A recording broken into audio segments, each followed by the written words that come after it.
മുസ്ലിമായ വലിയ അടങ്ങട, അതും പാടില്ല, അതും ഹറാം, ഇതും ഹറാം, അങ്ങോട്ടും ഹറാം, ഇങ്ങോട്ടും ഹറാം, മറ്റേത് ഹറാം. അത് വകതിരിച്ച് മനസ്സിലാക്കാത്ത കുഴപ്പമാണ്. പണ്ടൊരു ഒരു കുട്ടി ഓതാൻ പോയ കഥകൾ കേട്ടിട്ടില്ലേ? ഒരു കുട്ടി ഓതാൻ പോയി. വെല്ലൂർ ബാക്കിയാത്തു സാലിഹാത്ത് കോളേജ് ഉള്ളൂ അന്ന് സെനതെടുക്കാൻ. അവർ അവിടേക്ക് പോയി. വെല്ലൂരിൽ നിന്ന് പഠിച്ച് പാസ്സായി ബാക്കിയാത്തു സാലിഹാത്ത് കോളേജിൽ നിന്ന് ബാക്കബി ബിരുദം വാങ്ങി വരുന്ന മകനെ സ്വീകരിക്കാൻ റെയിൽവേ സ്റ്റേഷനിൽ ബാപ്പയും ബാപ്പയുടെ കൂട്ടുകാരും പോയി നിന്നു. മകൻ ബാക്കിയാത്തു സാലിഹാത്ത് അറബിക് കോളേജിൽ നിന്ന് സെനതൊക്കെ വാങ്ങി പഠിച്ച് ഒരു ബ്രീഫ് കേസൊക്കെ ആയി, ഒരു സൂട്ട് കേസൊക്കെ ആയിട്ട് വന്ന് റെയിൽവേ സ്റ്റേഷനിൽ വണ്ടി ഇറങ്ങിയപ്പോൾ ബാപ്പ മകൻ്റെ കൈ പിടിച്ചു, ആ പെട്ടിയൊക്കെ പിടിച്ച് നാട്ടുകാർ വലിയ ആവേശത്തിൽ ഇങ്ങനെ കൊണ്ടുപോകുക. ആ സെനത് വാങ്ങി വരുന്ന ഉസ്താദല്ലേ, പണ്ട് ആ കുട്ടിയാണെങ്കിൽ ഇപ്പം മൊയ്ലിയാരല്ലേ, ആലിമല്ലേ. അങ്ങനെ പോകുന്ന സമയത്ത് വാപ്പ ഒരു നാടന. ബാപ്പാക്ക് അതിലിടക്കൊന്ന് മൂത്രമൊഴിക്കണോ തോന്നി. സാധാരണ പണ്ട് കാലത്തൊക്കെ, ഇപ്പോഴൊക്കെയല്ലേ ഈ ബാത്റൂമും പരിപാടിയൊക്കെ വന്ന് മൂത്രമൊഴിക്കണം തോന്നി ഏതെങ്കിലും മതൻ്റെ മൂലയിൽ പോയിട്ട് അങ്ങോട്ട് ഇരുന്നിട്ട് അങ്ങോട്ട് തുടങ്ങലല്ലേ. അങ്ങനെയുള്ളൊരു കാലം ഉണ്ടായിരുന്നു. പിന്നെ വെള്ളം കിട്ടിയിട്ടില്ലെങ്കിൽ ഇത് മുൻകൂർ ജാമ്യം പിടിച്ച് എവിടെ വെള്ളമെന്ന് വെച്ചാൽ അവിടെ പോകുന്ന ഒരു ഏർപ്പാടും ഉണ്ടായിരുന്നു. പഴയ കാലത്തെ കാർന്നവന്മാരുടെ ഇടയിലൊക്കെ അങ്ങനെ അവർക്ക് അതൊരു അഭിമാനത്തിന് ക്ഷതവും തോന്നിയിരുന്നില്ല. അതൊരു പരിധിവരെ നല്ലതുമായിരുന്നു. കാരണം ഇപ്പോഴത്തെ കുട്ടികൾ അങ്ങനെയല്ല, ഫാഷൻ കൂടി എവിടം വരെ എത്തിയെന്ന് ചോദിച്ചാൽ ഇപ്പം ഇവിടെ എങ്ങനെയാണെന്ന് കണ്ടില്ല, എനിക്ക് രാത്രി വന്നുകൊണ്ടൊന്നും മനസ്സിലാക്കാൻ പറ്റിയിട്ടില്ല. പിന്നൊക്കെ വായത് തുടങ്ങിയപ്പോൾ ഓരോരുത്തരും വന്നിങ്ങനെ ഇരുന്ന് പോയതാ, അവിടെ കഥ മനസ്സിലായില്ല. പല നാട്ടിൽ ചെന്നാലും കുട്ടികളുടെ പാൻറ് ഇപ്പോൾ ഇതിൻ്റെ കീപ്പട്ട് ഇങ്ങോട്ട് ഇറങ്ങിക്കിടക്കണം, അതാണ് ഫാഷത്രേ. അപ്പം ഞാൻ ആകപ്പാട് നോക്കുമ്പോൾ ഈ മുന്നിലെ ഈ തടസ്സമില്ലെങ്കിൽ അവൻ്റെ പാൻറ് കീപ്പട്ട് പോകും. അതെ, ആ നിലയ്ക്ക് പേന്റിട്ട് നിസ്കരിച്ചാൽ നിസ്കാരം കബൂലല്ല. കാരണം ഷാഫി മദ്ഹബിലെ മാബൈന സുറത്ത് വറുക്കുക, മുട്ടുപൊക്കലിന്റെ ഇടയിൽ ഔറത്ത് മറക്കുന്ന വസ്ത്രം ഒറ്റ വസ്ത്രമായിരിക്കണം. അപ്പൊ അത് ബനിയങ്ങടെ ഇറക്കിയിട്ടിട്ട് ഇതിന്റെ കീപ്പട്ട് പെയിന്റും വെച്ചിട്ട് അമേരിക്കയെ അനുകരിക്കുന്ന, പാശ്ചാത്യ സംസ്കാരത്തെ അനുകരിക്കുന്ന എന്റെ പ്രിയപ്പെട്ട മക്കളോട് ഒരു വാണിംഗ് എനിക്ക് പറയാണ്ട്, അമേരിക്കനെ വല്ലാതെ അനുകരിക്കണ്ട, ഇംഗ്ലണ്ടിനെ അനുകരിക്കണ്ട.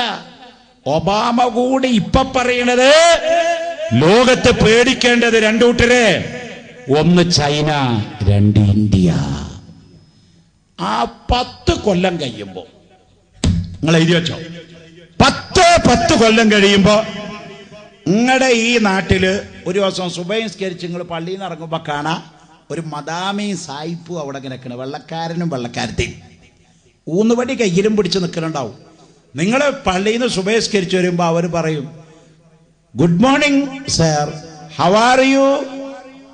എന്നിട്ട് പറയും, please sir excuse me, 5 rupees only എന്ന് ഇംഗ്ലീഷില് സായിപ്പ് നിങ്ങളോട് കൊണ്ടാൻ വരുന്ന കാര്യം എന്റെ പ്രിയപ്പെട്ടവരെ അനധിവിദൂരമല്ല. ആ നിലയ്ക്ക് പാശ്ചാത്യ രാജ്യങ്ങളുടെ സാമ്പത്തിക എക്കണോമി അള്ളാഹു തകർത്ത് തരിപ്പണാക്കി കളഞ്ഞു. 700 ചില്ലാനം ബാങ്കല്ലേ അമേരിക്കയിൽ ചീട്ട് കൊട്ടാരം പോലെ തകർന്നു വീണത്. ഒന്ന് പിടിച്ചു നിർത്താൻ കഴിഞ്ഞോ? അമേരിക്കയുടെ സാമ്പത്തിക എക്കണോമി തകർന്നില്ലേ? ബ്രിട്ടന്റെ തകർന്നില്ലേ? ജർമ്മനിയുടെ തകർന്നില്ലേ? ബഗ്ദാദിൽ ബോംബിടാൻ വേണ്ടി സഖ്യരാഷ്ട്രത്തിൽ ഒപ്പിട്ടുപോയ സകല പാശ്ചാത്യ ശക്തികളുടെയും സാമ്പത്തിക എക്കണോമി അള്ളാഹു തകർത്ത് തരിപ്പണമാക്കി കളഞ്ഞു. ഞാൻ നിങ്ങൾ മനസ്സിലാക്കണം, ഉത്തരം അവിടേക്കാ പോണത്. ഞാൻ അങ്ങോട്ട് കയറി പറയുന്നില്ല, കാരണം നമ്മളൊരു വാതിന്റെ മജ്‌ലിസായതുകൊണ്ട് അതിനെ ചില നിയന്ത്രണങ്ങൾ വെച്ചുകൊള്ളുകയാണ്. വെറും ഒരു ഭൗതിക പ്രസംഗമായി പോകരുതേ എന്ന് നിർബന്ധമുള്ളത് കൊണ്ട്. അതുകൊണ്ട് പ്രിയപ്പെട്ടവരെ, ഇസ്ലാമിന്റെ സക്കാത്ത് വ്യവസ്ഥ ഇവിടെ ഉണ്ടായിരുന്നുവെങ്കിൽ ഒരാളും ഇവിടെ പട്ടിണി കിടക്കുന്ന ആളുകളില്ല.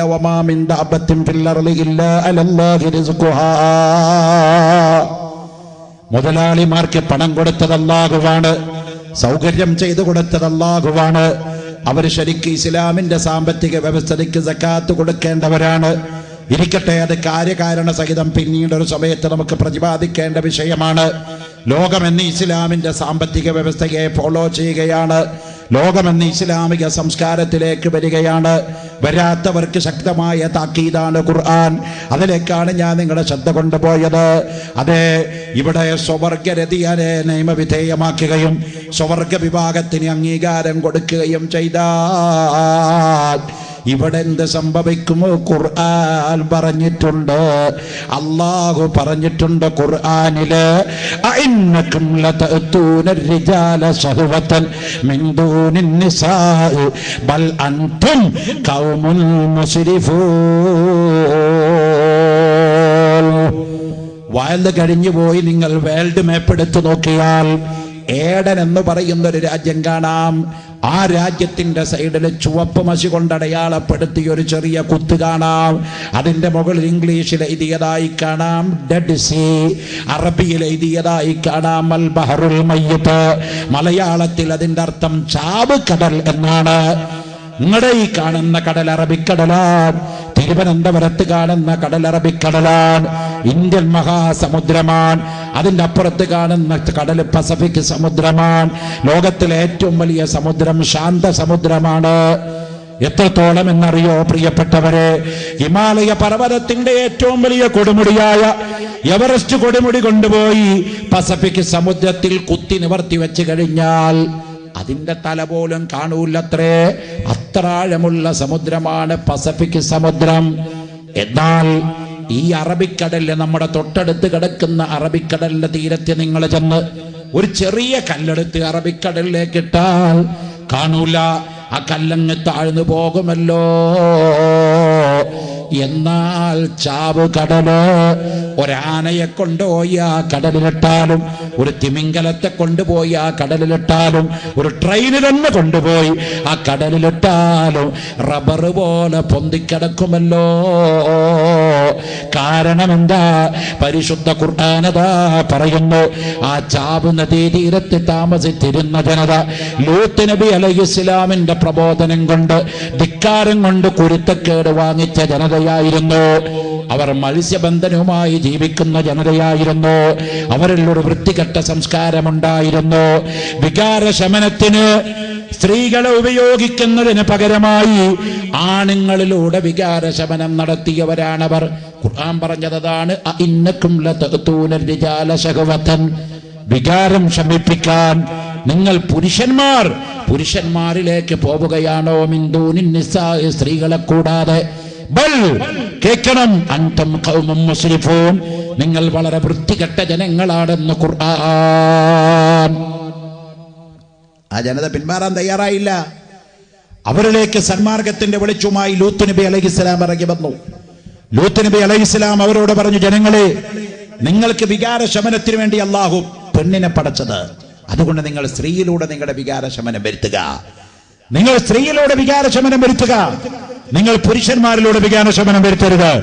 ലൂത്ത് നബിയോട് അവർ പറഞ്ഞു, ഞങ്ങൾക്ക് സുഖം കിട്ടുന്ന പരിപാടി നിർത്തലാക്കാൻ നീ ആരാണടാ? നിനക്ക് ഭ്രാന്തൻ, ഇന്നക്കല മജ്നൂൻ, വട്ടാൻ.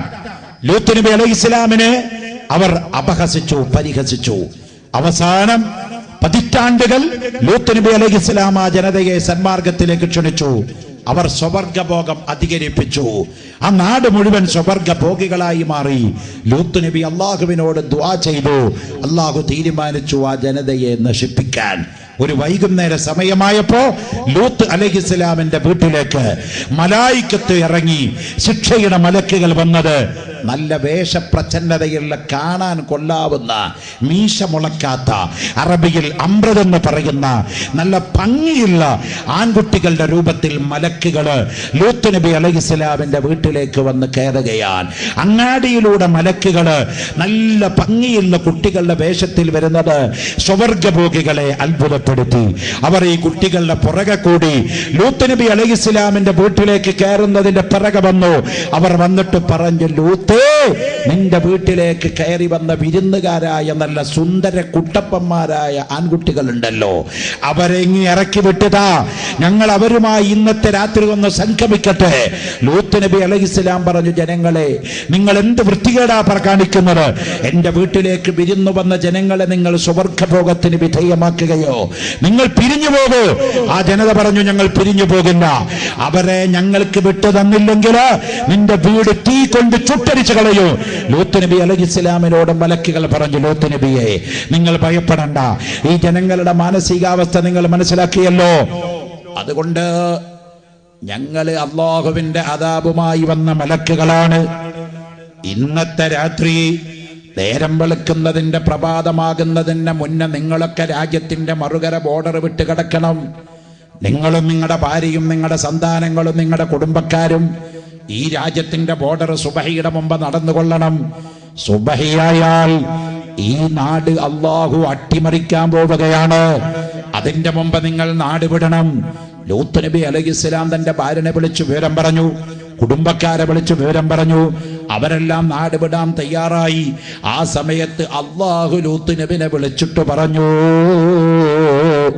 പോകുന്ന സമയത്ത് ഒരാളും പുറകോട്ട് തിരിഞ്ഞു നോക്കരുത് കേട്ടോ. ആരെങ്കിലും പുറകോട്ട് തിരിഞ്ഞു നോക്കിയാൽ അവൻ കാഫിറായി ചത്തുപോകൂ. കാരണം അദാബ് മലായിക്കത്ത് തുടങ്ങുമ്പോ പുറകിൽ നിന്ന് ആർത്തനാദങ്ങളും അട്ടഹാസങ്ങളും നിലവിളികളും ഒക്കെ കേൾക്കും. ആരും പുറകോട്ട് തിരിഞ്ഞു നോക്കരുത്. പക്ഷേ ലൂത്ത് നബി അലൈഹിസ്സലാമിന്റെ ഭാര്യ അവിശ്വാസിനിയായ പെണ്ണായിരുന്നു.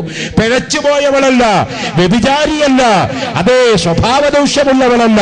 പക്ഷേ കൽബിന്റെ അകത്ത് ഈമാൻ ഉറപ്പിക്കാത്ത പെണ്ണായി. കുറച്ചങ്ങ് നടന്നപ്പോ ബാക്ക് ഗ്രൗണ്ടിൽ നിന്ന് ശക്തമായ നിലവിളി കേട്ടു. ലൂത്ത് നബിയുടെ ഭാര്യ അങ്ങ് തിരിഞ്ഞു നോക്കി, അല്ലാഹുവിന്റെ കൽപ്പന ലംഘിച്ചു. വിശുദ്ധ ഖുർആൻ പറയുന്നു, ആ സ്ത്രീ അവിടെ വെച്ചുകൊണ്ട് മരിച്ചു വീണു. ബാക്കിയുള്ള ലൂത്ത് നബിയും കുടുംബങ്ങളുമൊക്കെ സുബഹിയുടെ മുമ്പെയായി രാജ്യത്തിന്റെ ബോർഡർ അങ്ങ് കടന്നപ്പോ മലക്കുകൾ എന്ത് ചെയ്തു? ഖുർആൻ പറഞ്ഞത് കണ്ടോ? വജഅൽനാ ആലിയഹാ സാഫിലഹാ, വജഅൽനാ ആലിയഹാ സാഫിലഹാ.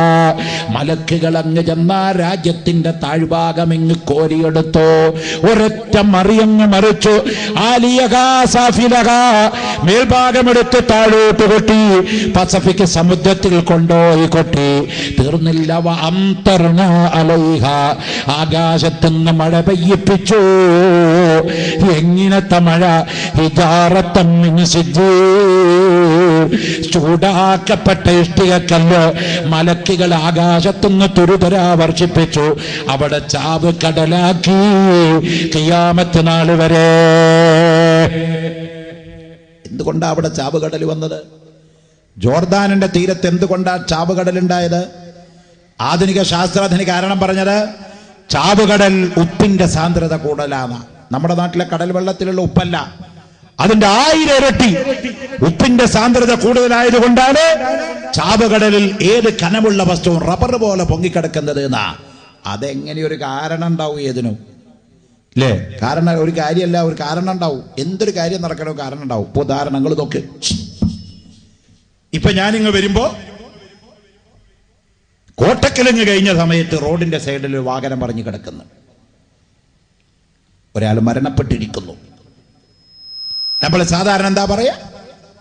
കോട്ടക്കലിൽ വാഹനാപകടം, ഒരാൾ മരിച്ചു. വേറെ ഒരു ആശുപത്രിയിൽ ഇപ്പം കോഴിക്കോട് മെഡിക്കൽ കോളേജിൽ വിളിച്ചു ചോദിച്ചാൽ അവിടെ ക്രിട്ടിക്കൽ സ്റ്റേജിൽ കിടന്ന ഒരു രോഗി മരിച്ചിട്ടുണ്ടാവും. എന്താ കാരണം? Heart attack. നാളത്തെ ദിവസം പത്രം നോക്കിയാൽ കാണാം, H1N1 പനി, 4 ആളുടെ ജീവൻ പോയി. എന്താ കാരണം? പനി പിടിച്ചിട്ട്. എന്നാൽ യഥാർത്ഥത്തിൽ പനി പിടിച്ചാൽ മരിക്കോ? ഹാർട്ട് അറ്റാക്ക് ഉണ്ടായാൽ മരിക്കോ? വാഹനാപകടത്തിൽ പെട്ടാൽ മരിച്ചോളണമെന്നുണ്ടോ? ഇല്ലല്ലോ. മരണത്തിന്റെ കാരണം ഒറ്റൊന്ന, മലക്കുൽ മൗത്ത് അസ്റായീൽ അലൈഹിസ്സലാം റൂഹ് പിടിച്ചു. മലക്കുൽ മൗത്ത് അസ്റായീൽ റൂഹ് പിടിച്ചിട്ടില്ലെങ്കിൽ അവ അങ്ങനെ ബോധമില്ല, 100 കൊല്ലം മണി ഇങ്ങനെ കിടന്നോളും, അല്ലേ? അടുത്ത ദിവസങ്ങൾ പത്രികകളിൽ ഇംഗ്ലണ്ടിൽ ഒരു പെണ്ണ് 30 കൊല്ലമായിട്ട് ബോധമില്ലാതെ കിടക്കുന്നത്. 30 കൊല്ലമായിട്ട് ബോധമില്ലാതെ ഒരു സ്ത്രീ ഇങ്ങനെ കിടന്നുകൊണ്ടിരിക്കുക. അസ്റായീൽ എക്സ്ക്യൂസ് പറഞ്ഞ് നിർത്തിയിറക്കി അവിടെ കിടക്കുന്നു. മൂപ്പര് പറഞ്ഞിരിക്കുക, നിക്ക്, സമയമായിട്ടില്ല. കണ്ട?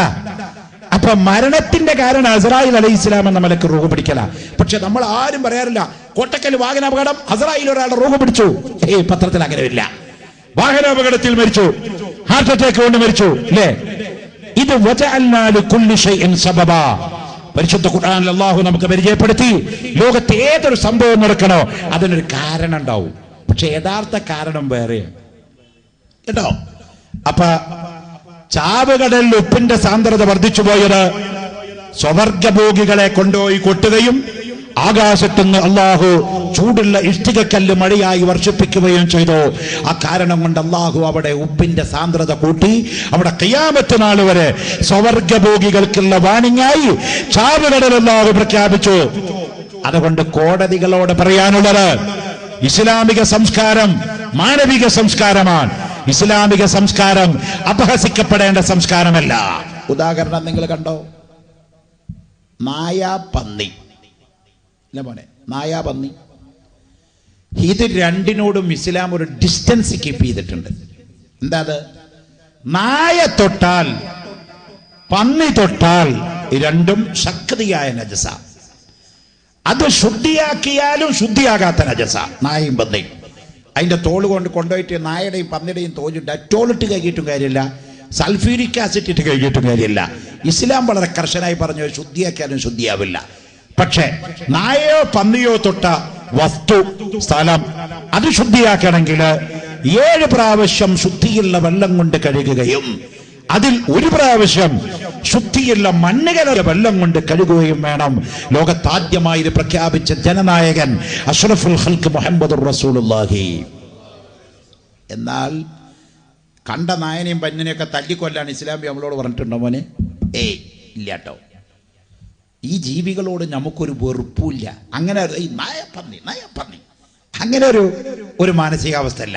ഇസ്ലാം എന്നല്ലേ പറഞ്ഞത്? ഇമാം ബുഖാരിയുടെ ഹദീസ് നോക്കിയാൽ കാണാം, ബനി ഇസ്രയേലിൽ വ്യഭിചാരം നിത്യതൊഴിലാക്കിയ ഒരു പെണ്ണുണ്ടായിരുന്നു. അവളൊരു സമയത്ത് വേശ്യാലയത്തിന്റെ മാനേജിംഗ് ഡയറക്ടറായ പെണ്ണാണ്. അവൾ വേശ്യപ്പെണ്ണാണ്. അവളൊരു സമയത്ത് വേശ്യാലയത്തിലേക്ക് നടന്നു വരുമ്പോൾ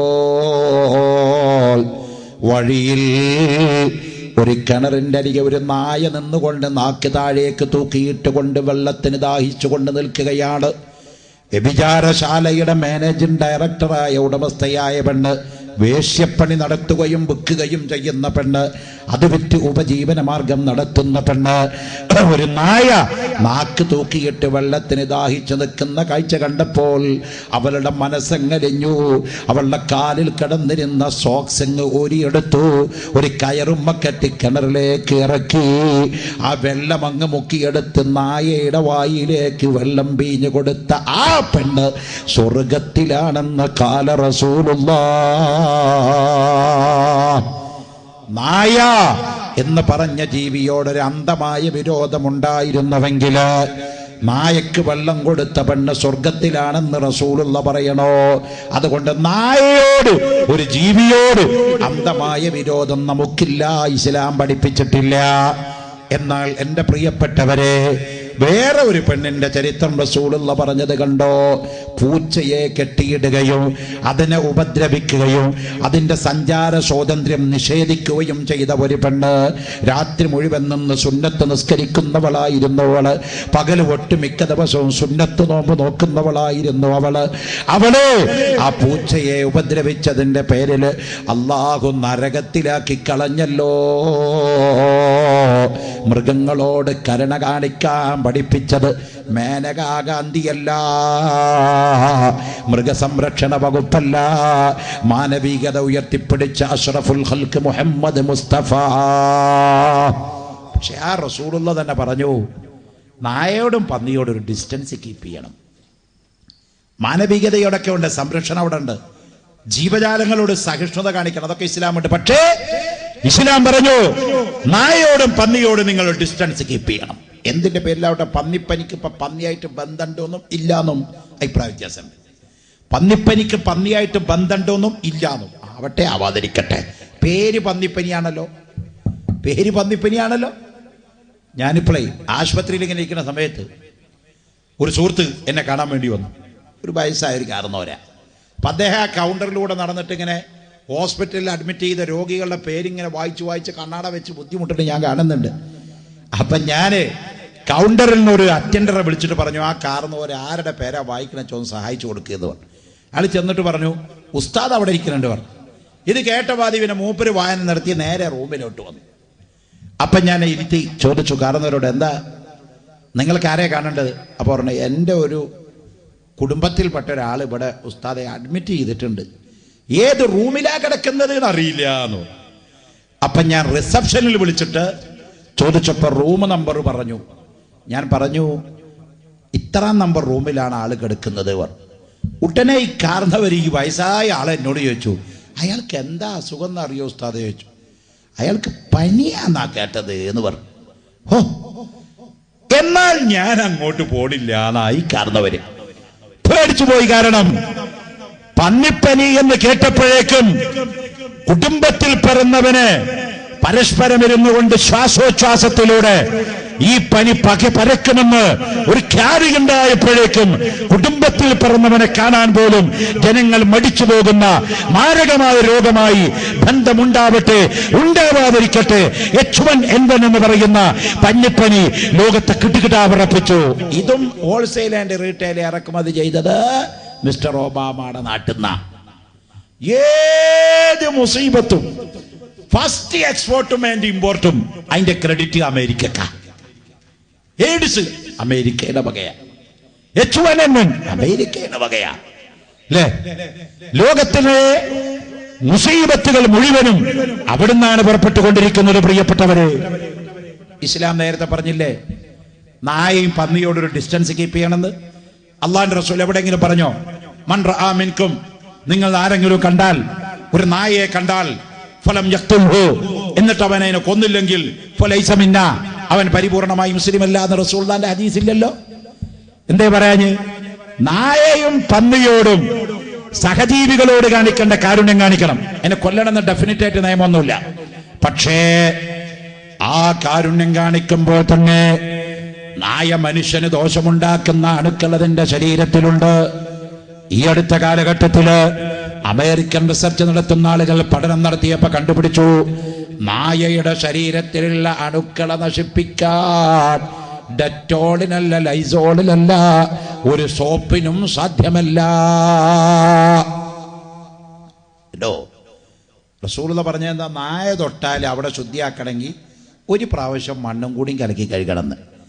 ഇത് പറഞ്ഞപ്പോഴാണ് മറ്റേ അയാളുണ്ടായിരുന്നല്ലോ, യൂറോപ്പിലെ ഏറ്റവും വലിയ യുക്തിവാദി മോറിസ് ബുക്കായി, ലോകം കണ്ട യുക്തിവാദിയാ മോറിസ് ബുക്കായി.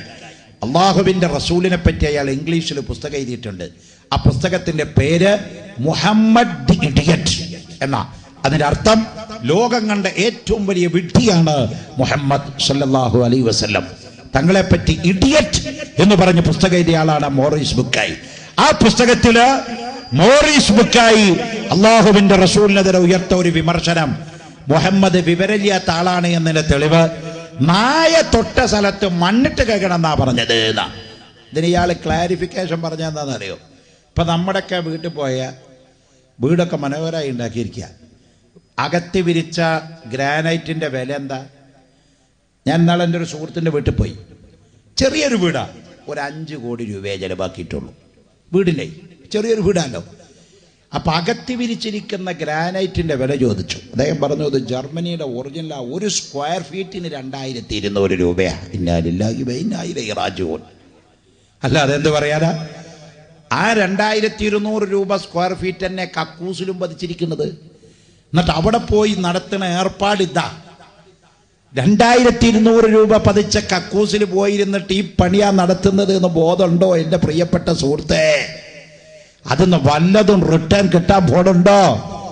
നമ്മൾ ആലോചിക്കേണ്ട കാര്യം ആ ധൂർത്തിനെ സംബന്ധിച്ച്.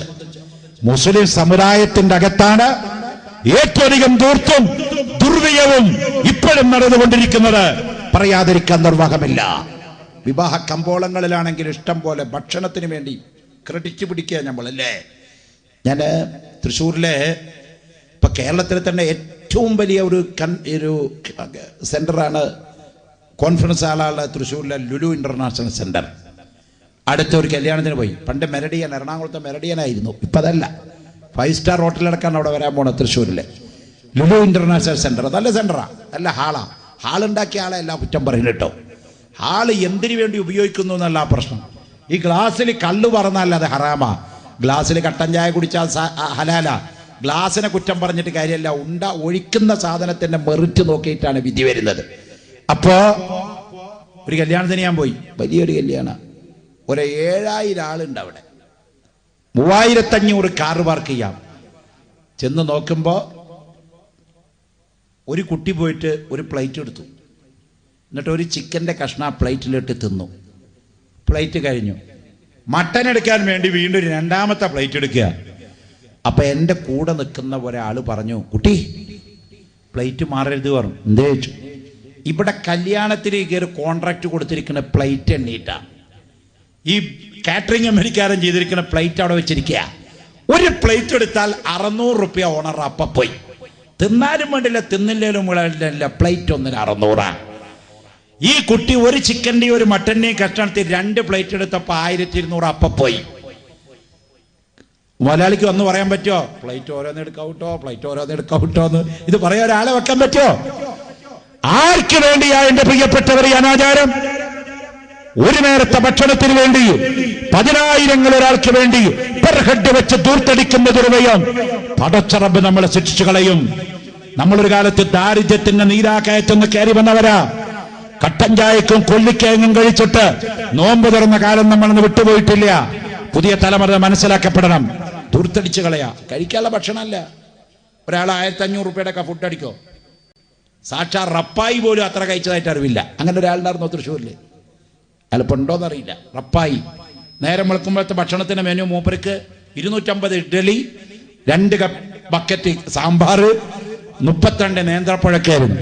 അയാളുടെ കുടലിന് പ്രത്യേകത ഉണ്ടെന്ന് ഈ അടുത്ത കാലത്ത് കണ്ടുപിടിച്ചു. അയാളുടെ ഉള്ളിലേക്ക് ഒരു 2 കിലോന്റെ കട്ടി ഇറക്കി കൊടുത്താലും ദഹിപ്പിക്കാനുള്ള പവർ അമാശയത്തിനും കുടലിലുണ്ടെന്നാ പറഞ്ഞത്. അങ്ങനത്തെ റപ്പാഹി ഒന്നല്ലല്ലോ നമ്മളോട് അല്ലാന്റെ റസൂല് ഭക്ഷണം കഴിക്കാൻ പറഞ്ഞ ക്വാണ്ടിറ്റി എത്ര? ഭക്ഷണത്തിന്റെ ക്വാണ്ടിറ്റി പ്രഖ്യാപിച്ച മതാണല്ലോ ദീനുൽ ഇസ്ലാം. നിങ്ങളുടെ വയറിന്റെ 1/3 ഭാഗമേ ഭക്ഷണം കഴിക്കാവൂ. ഒരു ഭാഗം വെള്ളം കുടിച്ച് നടക്കണം, വേറെ ഒരു ഭാഗം കാലിയാക്കിയിടണം എന്ന് പഠിപ്പിച്ച സമുദായത്തിന്റെ അനുയായികള് പെർ ഹെഡിന് 1500 രൂപ വെച്ചുകൊണ്ട് ഭക്ഷണത്തിന് ദൂർത്തടിക്കുന്നത് ഏത് ഇസ്ലാമിക മാനദണ്ഡമാണ്? എന്റെ പ്രിയപ്പെട്ടവരെ, അവിടേക്ക് നമ്മൾ കയറി വരണം. അവിടെയാ ചെറുപ്പക്കാർ ശബ്ദിക്കേണ്ടത്, അവിടെ ഇസ്ലാമിക പ്രവർത്തനം കാണേണ്ടത്. അവിടെ ചെല്ലുമ്പോൾ എല്ലാവരും ഏമാന്മാരായി നിൽക്കും. എല്ലാവരും പറയും, മുതലാളിയോട് പറയും, കഴിച്ചു വരുമ്പോൾ പറയും, കലക്കിയിട്ടുണ്ടായിരുന്നു കേട്ടോ, പഠിത്ത സമയത്തൊന്നും ഇവിടെ ഇങ്ങനെയൊന്നും നടന്നിട്ടില്ല. അത് കേൾക്കാൻ തന്നെ ഈ പിരാന്തൻ ഇത് വെച്ചിരിക്കുന്നത്. നേരെ മറിച്ച് മൂക്കറ്റ തിന്ന് വരുമ്പോൾ ഒരു പറയാം, എന്താ ആചാര്യ 3000 ചെലവാക്കിയിട്ട് വീട്ടിലുണ്ടാക്കണ പുളിഞ്ചാറിൻ്റെ ടേസ്റ്റും കൂടി ഇങ്ങടെ ബിരിയാണിക്ക് ഉണ്ടായിരുന്നില്ല എന്ന് പറഞ്ഞാൽ പരിപാടി നിൽക്കുവാണ്. അതുകൊണ്ട് ഈ ദൂർത്തിനും ദുർഭയത്തിനും നമ്മൾ കൂട്ടുപിടിച്ചു പോകരുത്. എൻ്റെ പ്രിയപ്പെട്ട സഹോദരന്മാരെ, ഞാനതിൻ്റെ ഇടയിൽ വന്നപ്പോൾ ഓർമ്മപ്പെടുത്തി എന്ന് മാത്രമേ ഉള്ളൂ. അർഹമുറാഹിമായ റബ്ബ് ഇസ്ലാമിക സംസ്കാരം സ്വീകരിക്കാനും യഥാർത്ഥ മുസ്ലിമായി ജീവിക്കാനും ആഖിബത്ത് നന്നായി മരിക്കാനും അല്ലാഹു നമുക്ക് തൗഫീഖ് നൽകുമാറാവട്ടെ. അഷ്റഫുൽ ഖൽഖ് സല്ലല്ലാഹു അലൈഹി വസല്ലം തങ്ങൾ ലോകം കണ്ട ഏറ്റവും വലിയ വെഡ്ഡിയാണെന്ന് പറഞ്ഞ പുസ്തകമെഴുതിയ മോറീസ് ബുക്കായി. ആ പുസ്തകത്തിൽ റസൂലുള്ളാഹി സല്ലല്ലാഹു അലൈഹി വസല്ലം തങ്ങളെ വിമർശിച്ചുകൊണ്ട് പറഞ്ഞത്, നായ തൊട്ട തലം മണ്ണുകൊണ്ട് കഴുകണമെന്ന് മുഹമ്മദ് പറയാനുള്ള കാരണം ആ കാലഘട്ടത്തിലെ ശാസ്ത്ര സാങ്കേതിക വിദ്യ കുറവായത് കൊണ്ടാണ്. അന്ന് ഡെറ്റോള് കണ്ടുപിടിച്ചിട്ടില്ല, ആസിഡ് കണ്ടുപിടിച്ചിട്ടില്ല, അന്ന് ഡെറ്റോള് സോപ്പ് കണ്ടുപിടിച്ചിട്ടില്ല, വാഷിംഗ് സോപ്പ് കണ്ടുപിടിച്ചിട്ടില്ല. അതുകൊണ്ടാണ് ഇന്നത്തെ കാലത്ത് അവിടെ മണ്ണിട്ട് കഴുകേണ്ട ആവശ്യമില്ല. സ്ക്വയർ ഫീറ്റിന് 2000 3000 വിലപിടിപ്പുള്ള ഗ്രാനൈറ്റിന്റെ മുകളിൽ നിലത്ത് കിടക്കണ മണ്ണിട്ട് വരച്ചാല് അതിന്റെ മുകളിൽ സ്ക്രാച്ച് വീഴില്ല മുസ്ലിയാരേ. എന്നാൽ ഫതുഹുൽ മുഈൻ കിതാബുൻ ശഅനുഹു അജബു ഹവാ മിനൽ ഫിഖ്ഹി മാ ലം യഗ്വിഹി കുതുബു. ശൈഖ് സൈനുദ്ദീൻ മഖ്ദൂം റളിയല്ലാഹു അൻഹു തന്റെ ഫതുഹുൽ മുഈനിൽ രേഖപ്പെടുത്തി വെച്ചിട്ടുണ്ടത്, മണ്ണ് കലർത്തിയ വെള്ളം കൊണ്ട് തന്നെ കഴുകണം ശുദ്ധിയാവണമെങ്കിൽ. ഇസ്ലാമിക കർമ്മശാസ്ത്രം അതാണ്. ഈ അടുത്ത കാലത്ത് അതിനെപ്പറ്റി റിസർച്ച് നടത്തിയപ്പോ നായയുടെ ശരീരത്തുനിന്ന് പട്ടിയുടെ ശരീരത്തുനിന്ന് 90-ലധികം വരുന്ന അണുക്കൾ പുറത്തേക്ക് വരുന്നുണ്ട്. പട്ടിയുടെ നായയുടെ ഏറ്റവും ഡേഞ്ചറായ ഭാഗം അതിന്റെ കൈയല്ല, കാലല്ല, തലയല്ല, വാലല്ല, അതിന്റെ പൃഷ്ഠഭാഗമല്ല. പട്ടിയുടെ ഏറ്റവും ഡേഞ്ചറായ ഭാഗം, നായയുടെ ഏറ്റവും അപകടകരമായ ഭാഗം അതിന്റെ മൂക്കിന്റെ ഭാഗമാണ്, നനഞ്ഞിരിക്കുന്ന ഭാഗമാണ്. പട്ടിയുടെ നായയുടെ മൂക്കിന്ന് വരുന്ന ജീവാണുക്കൾ അതിശക്ത പവറുള്ളതാണ്. അതിനെ നശിപ്പിക്കാൻ ആസിഡുകൾക്ക് പവറില്ല. അതിനെ നശിപ്പിക്കാനുള്ള പവർ മണ്ണിൽ അടക്കം ചെയ്തതിന് മാത്രമേ ഉള്ളൂ. അതുകൊണ്ടാണ് 14 മുമ്പ് കാലഹരണപ്പെടാത്തൊരു ശാസ്ത്രം ലോകത്ത് നമ്മുടെ കയ്യിൽ സമ്മാനിച്ച അഷ്റഫുൽ ഖൽഖ് മുഹമ്മദുർ റസൂലുള്ളാഹി തങ്ങൾ നമ്മളോട് പറഞ്ഞത്, നായയുടെ അണുക്കൾ ചത്തുപോകാൻ മണ്ണിനെ പവറുള്ളൂ. അതിപ്പോഴും ലോകം അംഗീകരിക്കല്ലേ? നായയുടെയും പന്നിനോട് ഡിസ്റ്റൻസ് കീപ്പ് ചെയ്യണമെന്ന് റസൂൽ പറഞ്ഞത് വെറുതെ? നായ വെറുതെ ഒന്നും മന്തിയാൽ മതി. അപ്പം അത് എല്ലാവരും ബാധകാന്നാ പറയുന്നത്. പൂച്ച മന്തിയാലും അങ്ങനെ തന്നെയാക്കി. ഇപ്പോൾ കണ്ടോ, ഞാൻ 10 ദിവസം മുമ്പ് എൻ്റെ കുട്ടീനെ ഒന്ന് പൂച്ച മതി. ഞാൻ വേഗം അടുത്ത ഡോക്ടറെ കണ്ട് പറഞ്ഞു, ഒരു 3 എണ്ണപ്പം കൊടുക്കണം. ഒന്ന് നാളത്തെ കഴിഞ്ഞ് മറ്റന്നാളത്തെ കഴിഞ്ഞ് വന്ന് പിന്നെ 4 ദിവസം കഴിഞ്ഞ് വേറെ. മെഡിക്കൽ സ്റ്റോറിൽ നിന്ന് ഇഞ്ചക്ഷൻ്റെ മരുന്നിൻ്റെ വില വെച്ചപ്പോൾ 450 രൂപയെ ഒരെണ്ണത്തിന്. പിന്നെ അതും പോട്ടെ, ഈ 3 ദിവസം ഇങ്ങനെ അടിച്ചിട്ട് ഈ പൂച്ച ജീവിച്ചിരിക്കണുണ്ടോ മരിച്ചിരിക്കണോ എന്ന് നോക്കിക്കൊണ്ടിരിക്കണം. അതാണ് വലിയ കടുപ്പം. പൂച്ച ഹയാത്തിലുണ്ടോ എന്ന് അന്വേഷിച്ച് കിടക്കണം. പൂച്ച എങ്ങാനും ചത്തുപോയാൽ, പൂച്ച മരിച്ചു എന്ന് ഉറപ്പായാൽ 2 എണ്ണം കൂടി അടിച്ച് കോഴ്സ് കംപ്ലീറ്റ് ചെയ്യണം എന്നാണ് ഡോക്ടറുടെ നിർദ്ദേശം. അതല്ലേ സത്യം? ഇല്ലെങ്കിൽ പേളകി മരിച്ചു പോകും. സുബ്ഹാനല്ലാഹ്. അതൊക്കെ കണക്കൂട്ടിട്ട് തന്നെ റസൂലുള്ളാഹി പറഞ്ഞൊരു ഡിസ്റ്റൻസ് കീപ്പ് ചെയ്താൽ മതി. നായനെയും പന്നിനെയും തല്ലിക്കൊല്ലൊന്നും വേണ്ട, ആസിറ്റ് വെച്ച് കത്തിച്ചു കളയും വേണ്ട, ഒരു ജീവനെയും കരിക്കാനും പാടില്ല. ഇസ്ലാമിന്റെ ശാസ്ത്രത്തെ പെർഫെക്റ്റാ പ്രിയപ്പെട്ടവരെ. ഇസ്ലാം പറഞ്ഞ ഏത് കാര്യമാണ് ചലഞ്ച് ചെയ്യാൻ ലോകത്ത് സാധിച്ചത്? ഇസ്ലാമിന്റെ ആദർശം തെറ്റാണെന്ന് ഉറക്കെ പറയാൻ ലോകത്ത് ആർക്കാ സാധിച്ചത്? ബഹുഭാരിത്വത്തിന്റെ പേരിൽ ഇപ്പൊ ബാളുണ്ടാക്കിയല്ലേ? ഇപ്പൊ കേരള നിയമസഭയില് അടുത്ത ദിവസം ഒരു ബില്ല് കൊണ്ടുവന്ന് അവതരിപ്പിച്ചു. ആ ബില്ലിൽ ഏകകണ്ഠമായിട്ടാണ് അവതരിപ്പിച്ചത്. എന്തായിരുന്നു ബില്ല്? സ്ത്രീകൾക്ക് 50%. ഏതില്? തദ്ദേശ സ്വയംഭരണ സ്ഥാപനങ്ങളുടെ തെരഞ്ഞെടുപ്പുകളില് 50:50. ഒരു പഞ്ചായത്തിൽ 10 വാർഡ് ഉണ്ടെങ്കിൽ 5 പെണ്ണും 5 ആണുവാ. അങ്ങനെയാവാൻ പോയിരിക്കുക. അപ്പൊ 50%. എല്ലാവരും കൈയടിച്ചിട്ടാ പാസ്സാക്കിയത്. പാർലമെന്റില് ഒരു ബില്ല് കൊണ്ടുവരാൻ പോകുക പെണ്ണുങ്ങൾക്ക് വേണ്ടി. അല്ലല്ലാ, നമ്മുടെ താത്താമാരൊക്കെ ഇങ്ങനെ നെഞ്ഞത്ത് കിണ ബില്ലുണ്ട് വരട്ടെ, എന്നിട്ട് കാണിച്ചാൽ എന്നിട്ട് വേണപ്പെട്ട് എന്തെങ്കിലുമൊക്കെ എന്താക്കാനാ? പാർലമെന്റിൽ കൊണ്ടുവരാൻ പോകുന്ന ബില്ലില് 35% പെണ്ണിന് സംവരണം ചെയ്തിട്ടുള്ളൂ. 35% സംവരണം പെണ്ണിന് പ്രഖ്യാപിക്കുന്ന ബില്ല് ഇന്ത്യൻ പാർലമെന്റില് ഒരു ചരിത്രമാകുമെന്നാണ് ഇന്ത്യൻ പ്രധാനമന്ത്രിയും ഇന്ത്യ ഭരിക്കുന്ന നമ്മുടെ നേതാക്കളും പറയുന്നതെങ്കിൽ അത് ഇന്ത്യയുടെ ചരിത്രത്തിൽ ഒരു ചരിത്രമാകാം. ലോകത്തിന്റെ ചരിത്രത്തിൽ ഏറ്റവും വലിയ റെക്കോർഡിട്ട നേതാവ്, ബില്ല് അവതരിപ്പിച്ച നേതാവ് അഷ്റഫുൽ ഖൽഖ് മുഹമ്മദുർ റസൂലുള്ളാഹി. എത്ര പെർസെന്റേജാ ഇസ്ലാം മതത്തിൽ പെണ്ണിന് സംവരണം? നമ്മൾ ആലോചിച്ചിട്ടുണ്ടോ? ഇല്ല. നമ്മളൊരു താരതമ്യം ചെയ്ത് കണക്കെടുത്ത് നോക്ക്. ഇവിടെ പെണ്ണുങ്ങൾ വാദമൊക്കെ എവിടെയൊക്കെ ഇരിക്കുന്നുണ്ടാവും. ഈ 8 മണിക്കത്തെ വാദായ പെണ്ണുങ്ങളെ കിട്ടാൻ വലിയ അടങ്ങറ ഉണ്ടല്ലേ? എവിടെയെങ്കിലും ഉണ്ടാവും. അപ്പോ സാധാരണഗതിയിൽ ഞാൻ വാദിന് വരിക 10 മണിക്ക്, അത് നിർത്തൽ 2 മണിക്കുവാ. പക്ഷെ ഇവിടെ 7:30 മണിക്ക് തുടങ്ങുമെന്ന് പറഞ്ഞുകൊണ്ട് മാക്സിമം ഞാനൊരു 7:55 ഇവിടെ എത്തിയിട്ടുണ്ട്. നമ്മളൊരു 8 മണിയോടുകൂടെ 8:15 തുടങ്ങും ചെയ്തിട്ടുണ്ട്. അപ്പൊ സ്ത്രീകളുണ്ടാവും. ശ്രദ്ധിക്കാൻ വേണ്ടി പറയാ, 35% സ്ത്രീകൾക്ക് ഇവിടെ ഇന്ത്യ ഗവൺമെന്റ് സംവരണം കൊണ്ടുവരാൻ പോണത്. മുസ്ലിം സംവരണം പെണ്ണിന് എത്ര കൊടുത്തതെന്ന് ആരെങ്കിലും ചിന്തിച്ചിട്ടുണ്ട് ഇതുവരെ? എന്നെ പോലെ ഒരു കമ്മീഷന്റെ ചെയർമാൻ സ്ഥാനത്തിരിക്കുന്ന ആളാണ് ബഹുമാന്യനായ ആദരണീയനായ ജസ്റ്റിസ് വി ആർ കൃഷ്ണയ്യർ. അദ്ദേഹം സുപ്രീം കോടതിയിലെ ജഡ്ജിയായിരുന്ന ആളാ. എല്ലാ ആദരവും ബഹുമാനവും അദ്ദേഹത്തിന് വകവെച്ചു കൊടുക്കുക. അദ്ദേഹത്തിന്റെ നേതൃത്വത്തിലുള്ള ഒരു വിവരാവകാശ കമ്മീഷൻ കേരളത്തിലുണ്ട്. ആ കമ്മീഷൻ ഈ അടുത്ത കാലത്ത് പല കാര്യങ്ങൾക്കും നിയമനിർമ്മാണം നടത്തുന്ന കൂട്ടത്തിൽ പറഞ്ഞു, ഇസ്ലാമിലെ ബഹുഭാര്യത്വത്തിനെയും ഒരു നിയമത്തിന്റെ കൺട്രോളിലാക്കണം. അത് അദ്ദേഹം പറഞ്ഞത് വാസ്തവത്തിൽ ഇസ്ലാമിന്റെ ബഹുഭാര്യത്വം എന്താണ്, ഇസ്ലാമിക നിയമം എന്താണെന്ന് ആഴത്തിലിറങ്ങി പഠനം നടത്താതെ പറഞ്ഞു പോയ ഒരു കാര്യമായിരിക്കാം. അല്ലെങ്കിൽ അദ്ദേഹത്തെ പോലെ ഉയർന്ന ഒരാള് ഇങ്ങനത്തെ ഒരു കമന്റ് പറയില്ല എന്നാണ് ഞാൻ വിശ്വസിക്കുന്നത്. കാരണം പ്രിയപ്പെട്ടവരെ, ഇസ്ലാം കറക്റ്റായ നിയമനിർമ്മാണം നടത്തിയ മതാണ്. ഇവിടെ കേൾക്കുന്നത് എന്താണ്? ഇസ്ലാമിലെ പെണ്ണ് 4 എണ്ണം കെട്ടാ എല്ലാവർക്കും സ്വാതന്ത്ര്യം ഉണ്ട് എന്നാ ഇതാ കേൾക്കണ മുദ്രാവാക്യം അല്ലെ? ഇസ്ലാമായ പെണ്ണ് 4 കെട്ട. ഖുർആനിൽ എവിടെ പറഞ്ഞത് 4 പെണ്ണ് കെട്ടണമെന്ന്? ഒറ്റ ആയത്തിൽ പോലും അള്ളാഹു 4 പെണ്ണ് കെട്ടണമെന്ന് ഖുർആനിൽ പറഞ്ഞിട്ടില്ല. കെട്ടരുത് എന്നാ പറഞ്ഞത്. ആയത്ത് ശരിക്കോതി അർത്ഥം വെച്ചാ കിട്ടും. ഫൻകിഹൂ മാ താബലക്കും മിനൻ നിസാ, സ്ത്രീകളിൽ നിന്ന് ഇഷ്ടമുള്ളവരെ നിങ്ങൾക്ക് നിക്കാഹ് ചെയ്യാം. മസ്ന 2, വസുലാസ് 3, വറുബാ 4. എപ്പോ? ടേംസ് ആൻഡ് കണ്ടീഷൻസ് അതാ കൊടുക്കുന്നത്. ഇതിന് പറഞ്ഞിട്ട് നിയമം കൊണ്ടിരുന്നു. പിന്നെ നിയമം പറയുന്നത് എന്താ? വഇൻ ഖിഫ്തും, നിങ്ങൾ ഭയപ്പെട്ടാൽ, അല്ലാ തഅദിലു, ഈ 3 സ്ത്രീകളുടെ ഇടയിലും തുല്യമായ നീതി പുലർത്താൻ കഴിയില്ല എന്ന് ഭയപ്പെട്ടാൽ ഫവാഹിദ, ഒരെണ്ണം മാത്രമേ പാടുള്ളൂ. കണ്ടോ?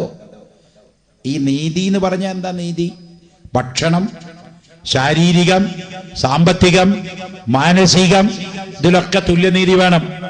ഒരുത്തിക്കുണ്ടാക്കി കൊടുത്ത വീട് തന്നെ മറ്റോൾക്കും വേണം. ഒരു സ്ത്രീക്ക് കൊടുത്ത പോലെ ഭക്ഷണം മറ്റോൾക്കും കൊടുക്കണം. ഒരു ഭാര്യയുടെ അടുത്ത് ഒരു രാത്രിയാ താമസിക്കുന്നതെങ്കിൽ സൗന്ദര്യം ഇല്ലാത്ത ഭാര്യയുടെ അടുത്ത് ഒരു രാത്രി താമസിച്ചോളണം. സൗന്ദര്യമുള്ള ഭാര്യയോട് കൂടെ ഒരു രാത്രി താമസിക്കുന്നുവെങ്കിൽ സൗന്ദര്യമില്ലാത്ത ഭാര്യയുടെ അടുത്ത് ഒരു രാത്രി താമസിച്ചോളണം. ബഹുമാനപ്പെട്ട സഫിയ ബീവിയുടെ അടുത്ത് 60ഓളം വയസ്സ് പ്രായമുള്ള സഫിയ റളിയല്ലാഹു അൻഹ റസൂലുള്ളാഹിന്റെ ഭാര്യ. ആ റസൂലുള്ളാഹിന്റെ ഭാര്യയുടെ അടുത്ത് റസൂലുള്ള ഒരു രാത്രി താമസിക്കുമ്പോ കന്യകയായി റസൂലുള്ളാഹിന്റെ ജീവിതത്തിലേക്ക് കടന്നു വന്ന ഹബീബായ നബി തങ്ങളുടെ ഭാര്യമാരില് ഏറ്റവും പ്രായം കുറഞ്ഞ സ്ത്രീയായ ആയിഷ ബീബിയുടെ വീട്ടില് അല്ലാഹുവിന്റെ റസൂൽ ഒരൊറ്റ ദിവസേ താമസിക്കുക. ആ സമയത്ത് ബഹുമാനപ്പെട്ട സഫിയ ബീബി റളിയല്ലാഹു അൻഹ പറഞ്ഞു പോയി, അല്ലാഹുവിന്റെ റസൂലേ, അങ്ങയുടെ ഭാര്യയായി ഞാൻ ഇവിടെ ജീവിക്കുന്നത് എനിക്ക് സെക്സ് അനുഭവിക്കാനല്ല, ലൈംഗിക സുഖത്തിന് വേണ്ടിയല്ല. നാളെ സ്വർഗത്തിൽ കിടക്കുന്ന സമയത്ത് റസൂലുള്ളാഹിന്റെ ഭാര്യയാണ്, റസൂലുള്ളാഹിന്റെ ഭാര്യയാണ്, ആ അഭിമാനം കിട്ടുമല്ലോ. അതുകൊണ്ട് 60ഓളം വയസ്സ് പ്രായമുള്ള എൻ്റെ അടുത്തേക്ക് അങ്ങ് വരുന്ന രാത്രിയുണ്ടല്ലോ, എനിക്ക് പരിപൂർണ സമ്മതമാണ്. ആയിഷാന്റെ അടുത്ത് ചെലവഴിച്ചോളു നബിയേ. അഷ്റഫുൽ ഖൽഖ് തങ്ങളുടെ ഭാര്യ, റസൂലുള്ളാഹിന്റെ ഭാര്യ, നബി തങ്ങളോട് പറഞ്ഞ പ്രഖ്യാപനം രേഖപ്പെടുത്തി വെച്ചു. ഖുർആൻ പറയുന്നു, ഈ നിലക്ക് തുല്യമായ നീതി പുലർത്താൻ കഴിയുമെങ്കിൽ ഏത് സാഹചര്യമുണ്ടായാലോ, ഏത് സിറ്റുവേഷൻ ഉണ്ടായാലോ, ഏതവസ്ഥ ലോകത്ത് വന്നാലോ, ഏത് സംജാതമായാലോ 4 സ്ത്രീയെ ഉപയോഗിക്കാൻ പാടുള്ളൂ. അല്ലെങ്കിലോ ഫവാഹിദ, ഒരൊറ്റ സ്ത്രീയെ മാത്രമേ പാടുള്ളൂ. ഖുർആൻ എന്നാ പിന്നെ 4 പെണ്ണ് അങ്ങനെ പറയണമോ ഇല്ല? എന്തിനാ 4 പറഞ്ഞത്? ഏത് കാലഘട്ടത്തിലായെങ്കിലും 1 കെട്ടാൻ പാടുള്ളൂ എന്നാണ് പറയുന്നില്ല. അള്ളാഹ്ക്ക് ഇങ്ങനെ വളച്ചു പിടിച്ച് മൂക്ക് പിടിക്കണോ എന്നാണ് ചില വിമർശകന്മാരെ ചോദ്യം. അതിനും മറുപടി നമുക്ക് പറയാം. ഇസ്ലാമിൽ 4 കെട്ടാൻ പറഞ്ഞത് എപ്പോഴാന്നും കൂടി ഒന്ന് വെരിഫൈ ചെയ്യണം. ദിഹിയത്തുൽ ഖൽബ് റളിയല്ലാഹു അൻഹു സഹാബിയ, അദ്ദേഹം ഇസ്ലാമിലേക്ക് കയറി വന്ന റസൂലുള്ളാഹി സ്വല്ലല്ലാഹു അലൈഹി വസല്ലം തങ്ങളോട് പറഞ്ഞു, നബിയേ, എനിക്ക് ജാഹിലിയ കാലത്ത് 60ഓളം ഭാര്യ ഉണ്ടായിരുന്നു എന്നാ പറഞ്ഞു. 60ഓളം ഭാര്യമാരില് 60ഓളം കുട്ടികളുണ്ടായിരുന്നു. സുബ്ഹാന ജല്ല ജലാലുഹു. 60 ഭാര്യയും 60 കുട്ടികളും. ഇസ്ലാം അതിന് നിയന്ത്രണം കൊണ്ടുവന്നു. അങ്ങനെ തൊള്ളത്തോണി പോലെ 60ഉം 90ഉം കെട്ടിയിട്ട് ഈ പണി നടത്താൻ പറ്റില്ല. ഇസ്ലാം അതിന് വെച്ചു 1 ഭാര്യ എല്ലാവർക്കും. പ്രത്യേകമായ സാഹചര്യം, ഒന്നിരിക്കൽ ലോകത്ത് പുരുഷന്മാരുടെ അംഗസംഖ്യ കുറയുക, സ്ത്രീകളുടെ അംഗസംഖ്യ കൂടുക. അപ്പോ ഒരാൾ 1 കെട്ടിയാൽ ബാക്കിയുള്ളവർക്ക് എക്സ്ട്രാ എന്ത് ചെയ്യും? തല്ലിക്കൊല്ലാൻ പറ്റുമോ? അങ്ങനത്തെ ഒരു സാഹചര്യത്തില് 2ാമത്തെ ഭാര്യയാവാം. പക്ഷെ ആരോഗ്യം വേണം, സാമ്പത്തികം വേണം, മാനസികാവസ്ഥ ശരിയാവണം, ഈക്വലൈസേഷൻ വേണം, തുല്യമായ നീതി എല്ലാവരോടും പാലിക്കാൻ കഴിയണം. അല്ലെങ്കിൽ ആ സാഹചര്യത്തിൽ 1 കെട്ടാൻ പാടുള്ളൂ. അതാ ഖുർആൻ പറഞ്ഞത്. 2, 1ാമത്തെ ഭാര്യ ശക്തിയായി രോഗിയായി, അവൾക്ക് ശക്തമായി ക്യാൻസർ പിടിച്ചു, എഴുന്നേൽക്കാൻ വയ്യ, ജീവിതത്തിന്റെ പ്രതീക്ഷ നഷ്ടപ്പെട്ടു പോയി. ഇവൻ ആരോഗ്യത്തിന്റെ ഗാത്ര ഗായകനായ പുരുഷനാ. ഇവന്റെ ആവശ്യ നിർവഹണം നടക്കണം, ഇവരുടെ മക്കളെ പരിചരിക്കണം, അവനെ പരിചരിക്കണം, അവന്റെ ശാരീരിക ബന്ധം നടത്തണം. ഇവിടെ പുരോഗമനവാദികൾ പറയുന്നു, അങ്ങനെ ആയാലും 2ാമത്തെ പെണ്ണ് കെട്ടാൻ പാടില്ല.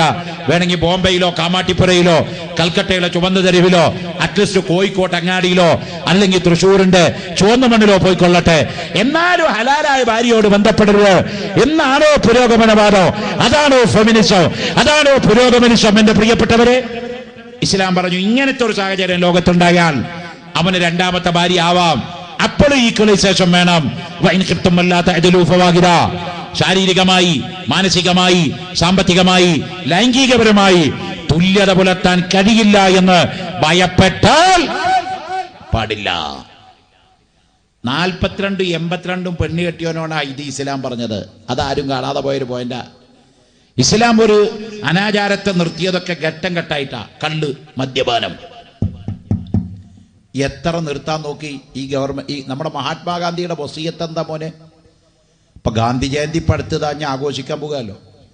നമ്മുടെ ഗവൺമെന്റ് പറഞ്ഞിരിക്കുന്നത് മഹാത്മാഗാന്ധിയുടെ ജയന്തി ആഘോഷിക്കുന്ന ദിവസം ഗവൺമെന്റ് ഓഫീസുകളൊക്കെ അവിടുത്തെ പ്യൂണ് മുതൽ കലക്ടർ മുതൽ DGP മുതൽ IG വരെയുള്ളവരെ ഇറങ്ങി ശുദ്ധിയാക്കി അവിടെയൊക്കെ പൂന്തോട്ടം വെച്ച് പിടിപ്പിക്കണമെന്ന്.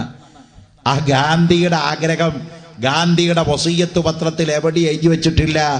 എന്റെ ജന്മദിനം, എന്റെ ചരമദിനം നിങ്ങൾ പൂന്തോട്ടം വെച്ച് പിടിപ്പിക്കണമെന്ന്. അത് ഗവൺമെന്റ് ഒരു സജഷൻ കൊടുത്തു എന്നേ ഉള്ളൂ. പക്ഷേ ഗാന്ധിയുടെ വസിയത്ത് 3 ആ വസിയത്തിൽ ഫസ്റ്റ് വസിയത്ത്, ഗാന്ധി എഴുതി വെച്ച വസിയത്ത്, എനിക്കൊരൊറ്റ ആഗ്രഹമേ ഉള്ളൂ. ഇന്ത്യ മഹാരാജ്യത്തെ ജനങ്ങളോട് പറഞ്ഞു, ഇന്ത്യ ഒരു സമ്പൂർണ്ണ മദ്യനിരോധന രാജ്യമാകണം. നാഥുറാം വിനായക് ഗോഡ്സെ എന്ന് പറയുന്ന RSSകാരന്റെ വെടിയേറ്റുകൊണ്ട് ബിർള മന്ദിരത്തിന്റെ ഉമ്മറത്ത് ഇന്ത്യയുടെ പ്രിയപ്പെട്ട ഗാന്ധി ഹരേ ശ്രീരാം കി ജയ് എന്ന് പറഞ്ഞ് പെടഞ്ഞു മരിക്കുമ്പോ ഗാന്ധിയുടെ ഹൃദയത്തിന്റെ അകത്തുണ്ടായിരുന്ന വേദന ഇന്ത്യ ഒരു സമ്പൂർണ്ണ മദ്യനിരോധന രാജ്യമായില്ലല്ലോ എന്നുള്ളതാണ്. ഒരു ഗവൺമെന്റിനും സാധിച്ചില്ല. ഇന്ദിരാഗാന്ധി ഭരിച്ചു, സാധിച്ചില്ല. രാജീവ് ഗാന്ധി ഭരിച്ചു, സാധിച്ചില്ല. ഇപ്പോഴും ഭരിക്കുന്നു, സാധിച്ചില്ല. കേരളത്തിൽ സാധിച്ചില്ല. നമ്മുടെ കേരളത്തിൽ ഒരു സമയത്ത് ബഹുമാനപ്പെട്ട ആന്റണി മുഖ്യമന്ത്രിയായ സമയത്ത് ചാരായം നിരോധിച്ചു. നമ്മളൊക്കെ കൈയടിച്ച് സ്വാഗതം പറഞ്ഞു, ആന്റണിക്ക് ജയ് എന്ന് വിളിച്ചു പറഞ്ഞു. ഇത്രയെങ്കിലും ചെയ്തല്ലോ വെച്ചിട്ട്. പക്ഷെ ഗുണം എന്തേണ്ടായി? ചാരായം നിരോധിച്ചിട്ട് 10 ദിവസം കഴിഞ്ഞപ്പോ വേറൊരു സാധന ഹയാത്തായി. അതിന്റെ പേരാണ് ആനമയക്കി. അന്ന് മുതൽ വന്ന സാധന ഇത്. ചാരായ നിരോധനം കേരളത്തിൽ എഫക്റ്റീവ് ആയോ എന്നറിയണമെങ്കിൽ നിങ്ങൾ കണ്ണൂർ ജില്ലയിലെ കൂട്ടുപുഴ എന്ന് പറഞ്ഞ സ്ഥലമുണ്ട്. തലശ്ശേരിന്ന് നമ്മുടെ കൊടകിലേക്ക് പോണ റോഡ്, തലശ്ശേരിന്ന് കൊടകിൽ പോണ റോഡിൽ കൂട്ടുപുഴ ഉണ്ട്. കൂട്ടുപുഴ ഇരട്ടി കഴിഞ്ഞാൽ കൂട്ടുപുഴ. ആ കൂട്ടുപുഴ അങ്ങേ ഒരു പാലമുണ്ട്. ആ പാലം അങ്ങോട്ട് കഴിഞ്ഞാൽ കർണാടകയും പാലപ്പുറത്ത് കേരളമാണ്. ഈ ചാരായ നിരോധനമുള്ള കാലത്ത് ഞാൻ അതിലിങ്ങനെ വയതിന് പോകാറുണ്ട്. എന്നും കൊടകിലേക്ക് എനിക്ക് വയതുണ്ടാവും. പോകുമ്പോൾ കേരളത്തിലെ ചില മാന്യന്മാര്, കേരളത്തിലെ ചാരായ ഹറാമാണല്ലോ, ഇവരെന്ത് ചെയ്യുമെന്നറിയോ? ഒരു കാല് പാലത്തിന്റെ അപ്പുറത്താണ്ട് വെക്കും, ഒരു കാല് പടി ചാരായം നിന്ന് കുടിക്കുക. എന്ത് ചെയ്യാൻ പറ്റും? കേരളത്തിൽ ചാരായ ഹറാമ്, കർണാടകയിലെ ഹലാല. അറസ്റ്റ് ചെയ്യാൻ പറ്റില്ല, കാരണം ഒരു കാല് കർണാടകയില. കണ്ടകളെ, ഇവിടെ ഹാനമാക്കി ബന്ധി വന്നു. ഒരു ഗവൺമെന്റ് ഭരിച്ചിട്ട് പോലും സാക്ഷാൽ കമ്മ്യൂണിസം ലോകത്ത് പ്രഖ്യാപിക്കപ്പെട്ട കേരള മാർഷലും ലെനിനും കേരള മാർഷലും മാവോ സേതുങ്ങിന് പോലും ലോകത്ത് മദ്യം നിരോധിക്കാൻ സാധിച്ചില്ല. ലോകത്തിന്റെ ബുക്കില് മദ്യം നിരോധിച്ച ഒരേ നേതാവ് അഷ്റഫുൽ ഖൽഖ് മുഹമ്മദുർ റസൂലുള്ളാഹി. ആർക്കും പറ്റിയില്ല. എങ്ങനെ റസൂൽ നിരോധിച്ചത്? ഒരു അറബി കവി മരണ വസിയത്ത് എഴുതി വെച്ചതെന്തായിരുന്നു? ഞാൻ മരിച്ചാൽ എന്നെ കൊണ്ടുപോയി ബൈത്തുൽ മുഖദ്ദസിൽ കബറടക്കണമെന്നല്ല, എന്നെ കൊണ്ടുപോയിട്ട് മക്കത്ത് കബറടക്കണമെന്നല്ല, മദീനയിലെ കബറടക്കണമെന്നല്ല. ഒരറബി കവി മരിക്കാൻ പോണ അറബി കവി വസിയത്ത് എഴുതി വെച്ചത്, ഞാൻ മരിച്ചാൽ എവിടെ എന്നെ കബറടക്കിയാലും വേണ്ടില്ല, എന്റെ കബറിന്റെ മുകളിൽ ഒരു മുന്തിരിയുടെ വള്ളി നട്ടുപിടിപ്പിക്കണേ. എന്തിനാ മുന്തിരിയുടെ വള്ളി നട്ടുപിടിപ്പിക്കുന്നത്? ഞാൻ കബറിൽ കിടക്കുമ്പോ ആ മുന്തിരി വള്ളിയുടെ വേര് മീസാങ്കല്ലിന്റെ അടിയിലൂടെ ഇറങ്ങി മൂടുകല്ലിൻ്റെ ഉള്ളിൽ തുളച്ചിട്ടെന്റെ കബറിൽ കിടക്കുമ്പോ എനിക്ക് കബറിൽ കിടന്നിട്ടും ഒരു സ്മോൾ അടിച്ച് കിടക്കാമല്ലോ. വീഞ്ഞു കുടിച്ച് കബറിൽ കിടക്കാമല്ലോ എന്ന് വസിയത്ത് എഴുതി വെച്ച അറബി കവിയുടെ നാട്ടിലാ റസൂലുള്ള ജനിക്കുന്നത്. മദ്യപിച്ച സഹാബത്തിന്റെ അംഗസംഖ്യ കേട്ടാൽ നിങ്ങളെ ഞെട്ടിപ്പോകും. ഉഹദ് യുദ്ധക്കളത്തെ കിടുകിടാവിറപ്പിച്ചു പോയ ഇസ്ലാമിന്റെ വീരശൂര പരാക്രമശാലിയായ അസദുൽ ഇലാഹ്, അല്ലാഹുവിന്റെ സിംഹം എന്ന അപരനാമത്തിൽ അറിയപ്പെട്ട ഇസ്ലാമിലെ ഏറ്റവും വലിയ സ്വഹാബാക്കളിൽ അഗ്രഗണ്യനായ റസൂലുള്ളാഹിന്റെ പ്രിയപ്പെട്ട എളാപ്പയായ ഹംസത്ത് ബിൻ അബ്ദുൽ മുത്തലിബ് റളിയല്ലാഹു തആല അൻഹു അടക്കം മദ്യപാനം നിരോധിക്കപ്പെടാത്ത കാലഘട്ടത്തിൽ കുടിയാന്മാരുടെ ലിസ്റ്റിലുണ്ടായിരുന്ന ആളാണ്. സുബ്ഹാന ജല്ല ജലാലുഹു. അവിടെയാണ് പരിശുദ്ധ ഖുർആൻ വിളിച്ചു പറഞ്ഞു, ജനങ്ങളെ, മദ്യം ഉപയോഗിക്കുമ്പോൾ കുറച്ച് ഗുണം നിങ്ങൾക്കുണ്ട്. സ്വല്പനേരം എല്ലാം മറക്കുന്നു എന്ന ഗുണം, പക്ഷേ അതിന്റെ ഇരട്ടി അപകടമുണ്ട്. ഖുർആൻ നല്ല ഇഖ്ലാസുള്ള ആളുകളൊക്കെ ഈ ആയത്തിറങ്ങിയപ്പോ മദ്യപാനം നിർത്തിക്കളഞ്ഞു. പക്ഷേ അപ്പോഴും മദ്യം നിഷിദ്ധമാക്കിയിരുന്നില്ല ഖുർആൻ. രണ്ടാമത്തെ ഘട്ടത്തിലാണ് കുറച്ചുകൂടി നിയമം കർക്കശമാക്കുന്നത്. ഒരു കൂട്ടം സഹാബത്ത് കള്ളു കുടിച്ചുകൊണ്ട് നിസ്കരിക്കാൻ പോയി. ഒരു വ്യാഴാഴ്ച അസ്തമിച്ച വെള്ളിയാഴ്ച രാവ് നിസ്കാരത്തിൽ മഗ്‌രിബ് നമസ്കാരമാണ്.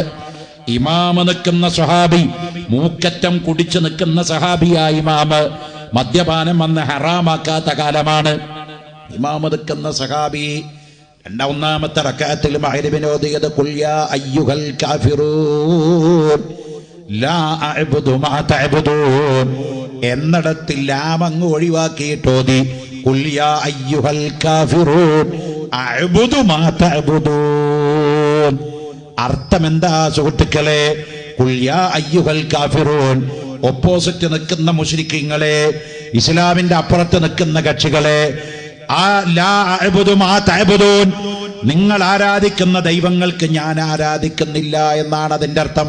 പക്ഷേ ലാമു പോയാലോ അഅ്ബുദു മാ തഅ്ബുദൂൻ, നിങ്ങൾ ആരാധിക്കുന്നതിനൊക്കെ ഞാനും ആരാധിക്കുന്നു. കല്ലുകരുടെ കാഞ്ഞിര കുറ്റി മുതൽ മുള്ളുമുരുടെ മൂർഖൻ പാമ്പ് വരെയുള്ള സകല അചേതന സചേതന വസ്തുക്കളും അല്ലാഹുവാണ്, ദൈവമാണെന്ന് ഞാനും അംഗീകരിക്കുന്നു.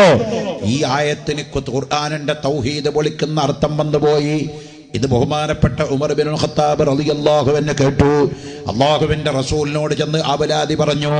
അപ്പോഴേക്കും അല്ലാഹുവിന്റെ പക്കൽ നിന്ന് ആയത്തിറങ്ങിപ്പോയി, വലാ തഖറബുസ് സ്വലാത്ത വഅൻതും സുകാറാ, നിസ്കരിക്കാൻ വരുമ്പോൾ നിങ്ങൾ മദ്യപാനം ചെയ്യരുത്.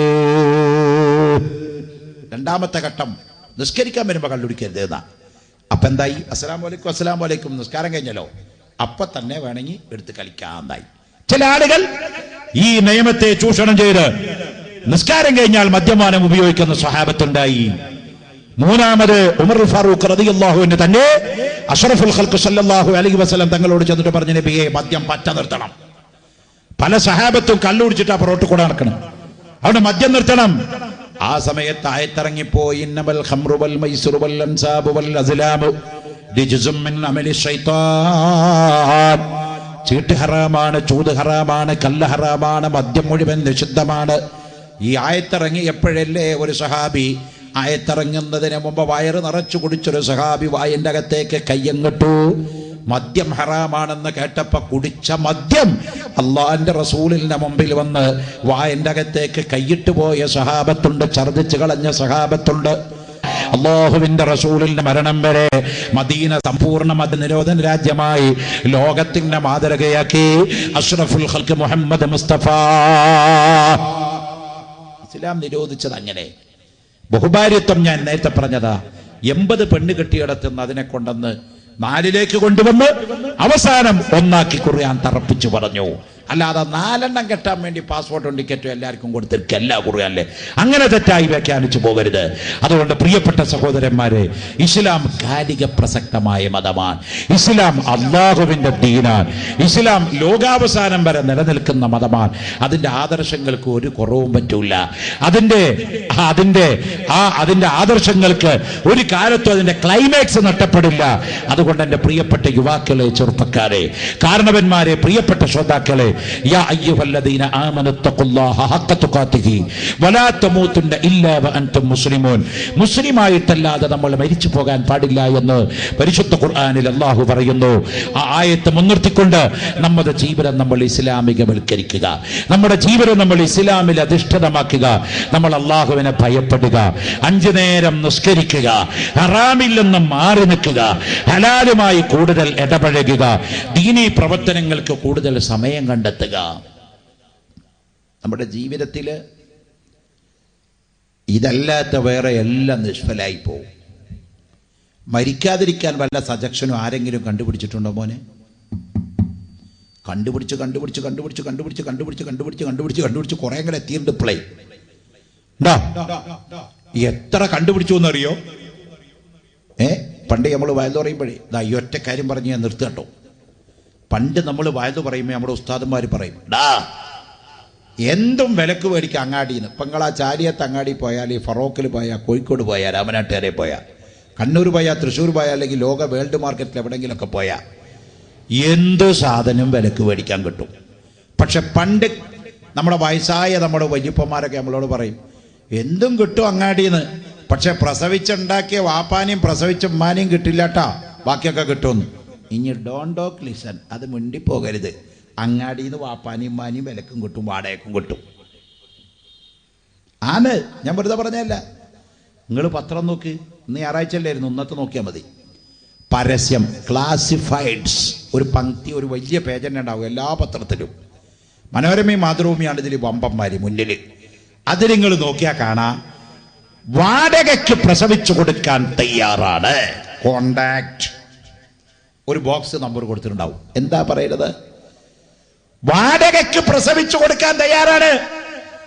പുരുഷന്റെ ബീജം സിറിഞ്ചിൽ കുത്തിയെടുത്ത് പെണ്ണിന്റെ ഗർഭപാത്രത്തിൽ നിക്ഷേപിച്ച് അതിന് ട്രീറ്റ്മെന്റ് കൊടുത്ത് വാടകയ്ക്ക് ലേബർ റൂമിൽ വെച്ച് പ്രസവം നടന്നാൽ കുട്ടിനെ കൊടുക്കുമ്പോൾ 4 ലക്ഷം മേടിച്ച് പോക്കറ്റിലായി. ഒന്നും അറിയാത്തവളെ ജീൻസ് പാന്റും ഇൻസൈഡ് ഇത് ഇങ്ങോട്ട് ഇറങ്ങിപ്പോരും. വാടക പ്രസവം അമേരിക്കയിലെ കഥയല്ല പറയുന്നത്. കോഴിക്കോട്ടെയും കണ്ണൂരിലെയും തൃശ്ശൂരിലെയും ഈ പ്രസംഗിച്ചു കൊണ്ടിരിക്കുന്ന ഈ നാട്ടിലെയും കഥയാ പറയുന്നത്. കുട്ടികളില്ലാത്ത ആളുകൾക്ക് വാടകയ്ക്ക് പ്രസവിച്ചു കൊടുക്കാൻ ഉമ്മമാര് ക്യൂ നിൽക്കുന്ന കേരളം, വാടകയ്ക്ക് വേണ്ടി ബീജം വെക്കുന്ന കേരളം, വാടകയ്ക്ക് വേണ്ടി സന്താനോത്പാദനം നടത്തുന്ന കേരളം. ലോകമത അതിന്റെ പുറമെ ശാസ്ത്രം നമ്മളോട് പറഞ്ഞില്ലേ? എന്താ പറഞ്ഞത്? നമുക്ക് എല്ലാവർക്കും പേടി, എന്തൊക്കെ പറഞ്ഞാലും അതുണ്ട് ഇതുണ്ട് എന്ന് പറഞ്ഞാൽ നമ്മൾ പേടിക്കില്ല. നമുക്ക് എല്ലാവർക്കും പേടി മരിക്കുന്നു കേട്ടാ ഒന്ന് ഞെട്ടു, എല്ലാവരും ഞെട്ടു. ഞെട്ടില്ലേ? ആന്ധ്രയിലെ മുഖ്യമന്ത്രി ഹെലികോപ്റ്റർ അപകടത്തിൽ മരിക്കുന്നു പറഞ്ഞാൽ അയാൾ ആ വിമാനത്തിൽ കയറുമോ? കയറുമായിരുന്നില്ല. എത്ര പ്രൊട്ടക്ഷൻ ഉണ്ടായിട്ടും കാര്യമില്ലല്ലോ. മരണം എല്ലാവർക്കും ഭയ. പക്ഷേ അമേരിക്ക നമ്മളോട് പെന്റഗൺ തകരണേന്റെ ആ കൊല്ലത്തിൽ വിളിച്ചു പറഞ്ഞൊരു രഹസ്യമുണ്ട്. ഇനി മരിച്ചാലും പേടിക്കണ്ട, മരിച്ചോരൊക്കെ ഞങ്ങളായാത്താക്കുന്നു. ഇപ്പൊ ഇവിടെ ഒരു മരണം കഴിഞ്ഞ അമേരിക്കയിലേക്ക് വിളിച്ചു പറഞ്ഞാൽ മതി അത്ര. ഇപ്പോഴൊന്നല്ല പറഞ്ഞത്, 2050 അത് പരിപൂർണമാവുന്ന പറഞ്ഞത്. 2050, ഇപ്പൊ 2009 ആയിട്ടുള്ളൂ. അവഞ്ഞ് കുറച്ച് കൊല്ലം കൂടി, 10-41 കൊല്ലം കൂടി കാത്തിരിക്കണം. 2050 അമേരിക്ക പറയുന്നത്, എവിടെ ആര് എവിടെ കിടന്ന് വെച്ചാലും നിങ്ങൾ ഇമെയിലിലോ അല്ലെങ്കിൽ വെബ്സൈറ്റിലോ ഒരു മെസ്സേജ് കൊടുക്കുക. അമേരിക്ക ഒരു റൂഹിന്റെ കോഡ് ഇവിടേക്ക് കൊടുത്തയക്കും. ആ റൂഹിന്റെ കോഡ് കൊണ്ടുപോയിട്ട് മരിച്ചോന്റെ ശരീരത്തിൽ വെച്ചാൽ ആള് നീച്ചിരിക്കുന്ന പറയുന്നത്.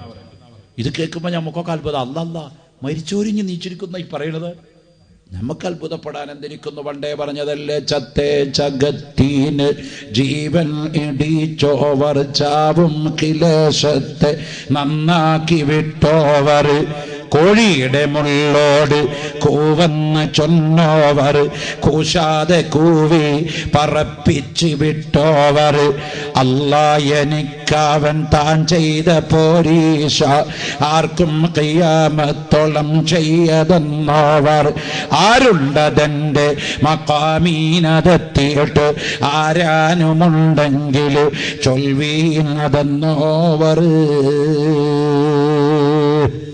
ബഹുമാനപ്പെട്ട അബ്ദുൽ ഖാദിർ ജീലാനി റളിയല്ലാഹു തആല അൻഹു 1000 കൊല്ലങ്ങൾക്ക് മുമ്പ് തന്റെ കറാമത്തായി ലോകത്ത് പ്രഖ്യാപിച്ച ജിനോം കോഡിന്റെ രഹസ്യം 1000 കൊല്ലം കഴിഞ്ഞപ്പോ അമേരിക്ക പഴയ വീഞ്ഞ് പുതിയ കുപ്പിയിലൊഴിച്ച് നമ്മളെ കണ്ണുറുക്കി കാണിച്ച് പൊട്ടീസാക്കാണ്. ജനങ്ങളെ, ആരെങ്കിലും ചത്തുപോകുമെന്ന് വെച്ച് നിങ്ങൾ പേടിക്കണ്ട, ചത്തവരൊക്കെ ഞങ്ങൾ ഹയാത്താക്കുമല്ലോ. എന്നാൽ അമേരിക്കയുടെ വിടുവായിത്തം പമ്പര വിഡിത്തമാണ് പ്രിയപ്പെട്ടവരെ. അയാൾക്ക് ഒരിക്കലും മരിക്കാതിരിക്കാനുള്ള ക്രെഡിറ്റ് അല്ല അമേരിക്ക പറയുന്നത്. മരിച്ചവരെ രണ്ടാമത് ജീവൻ കൊടുക്കും. പക്ഷേ ലോകത്ത് മരണമില്ലാത്തൊരവസ്ഥ ഉണ്ടാക്കാം അമേരിക്കക്കല്ല, അള്ളാഹുവിനല്ലാതെ ഒരാൾക്കും കഴിയുകയില്ല. ഖുർആൻ പറയുന്നു,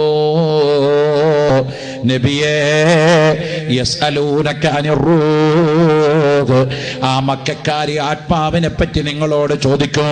അങ്ങനെ ആത്മാവെന്താണ്, റൂഹ് എന്താണെന്ന് ചോദിച്ചാൽ അവരോട് നിങ്ങൾ മറുപടി പറഞ്ഞു കൊടുത്തുകൊള്ളണം. ഖുലിർ റൂഹു മിൻ അംരി റബ്ബി, റൂഹന്റെ റബ്ബിന്റെ ഔദാര്യത്തിൽപ്പെട്ടതാണ്.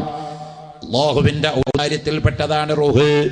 റൂഹിനെ എക്സ്റേയിൽ കിട്ടില്ല, സ്കാനിങ് ചെയ്യാൻ പറ്റൂല, റൂഹിന്റെ ഫോട്ടോ എടുക്കാൻ പറ്റൂല. ഖുലിർ റൂഹു മിൻ അംരി റബ്ബി, റബ്ബുമായിട്ടുള്ള ഒരു ഡയറക്റ്റ് കണക്ഷനാണ് റൂഹ്. പരിശുദ്ധ ഖുർആനിന്റെ പ്രഖ്യാപനം അതാണ്.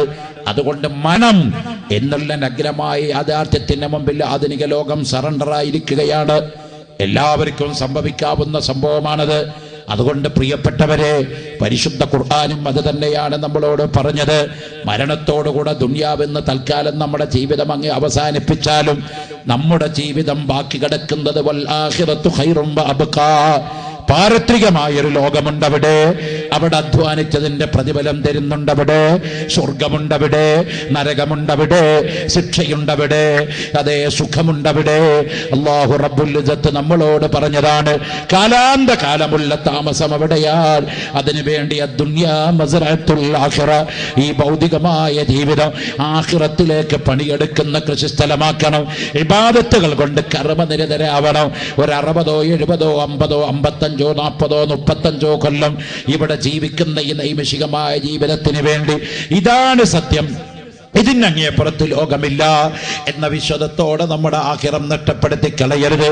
അതുകൊണ്ട് മരിച്ചാൽ ഖബറിലങ്ങ് ചെന്നാൽ അവിടുന്ന് ആഖിറത്തിലെത്തിയാൽ അവിടുന്ന് സ്വർഗത്തിൽ കടക്കണം.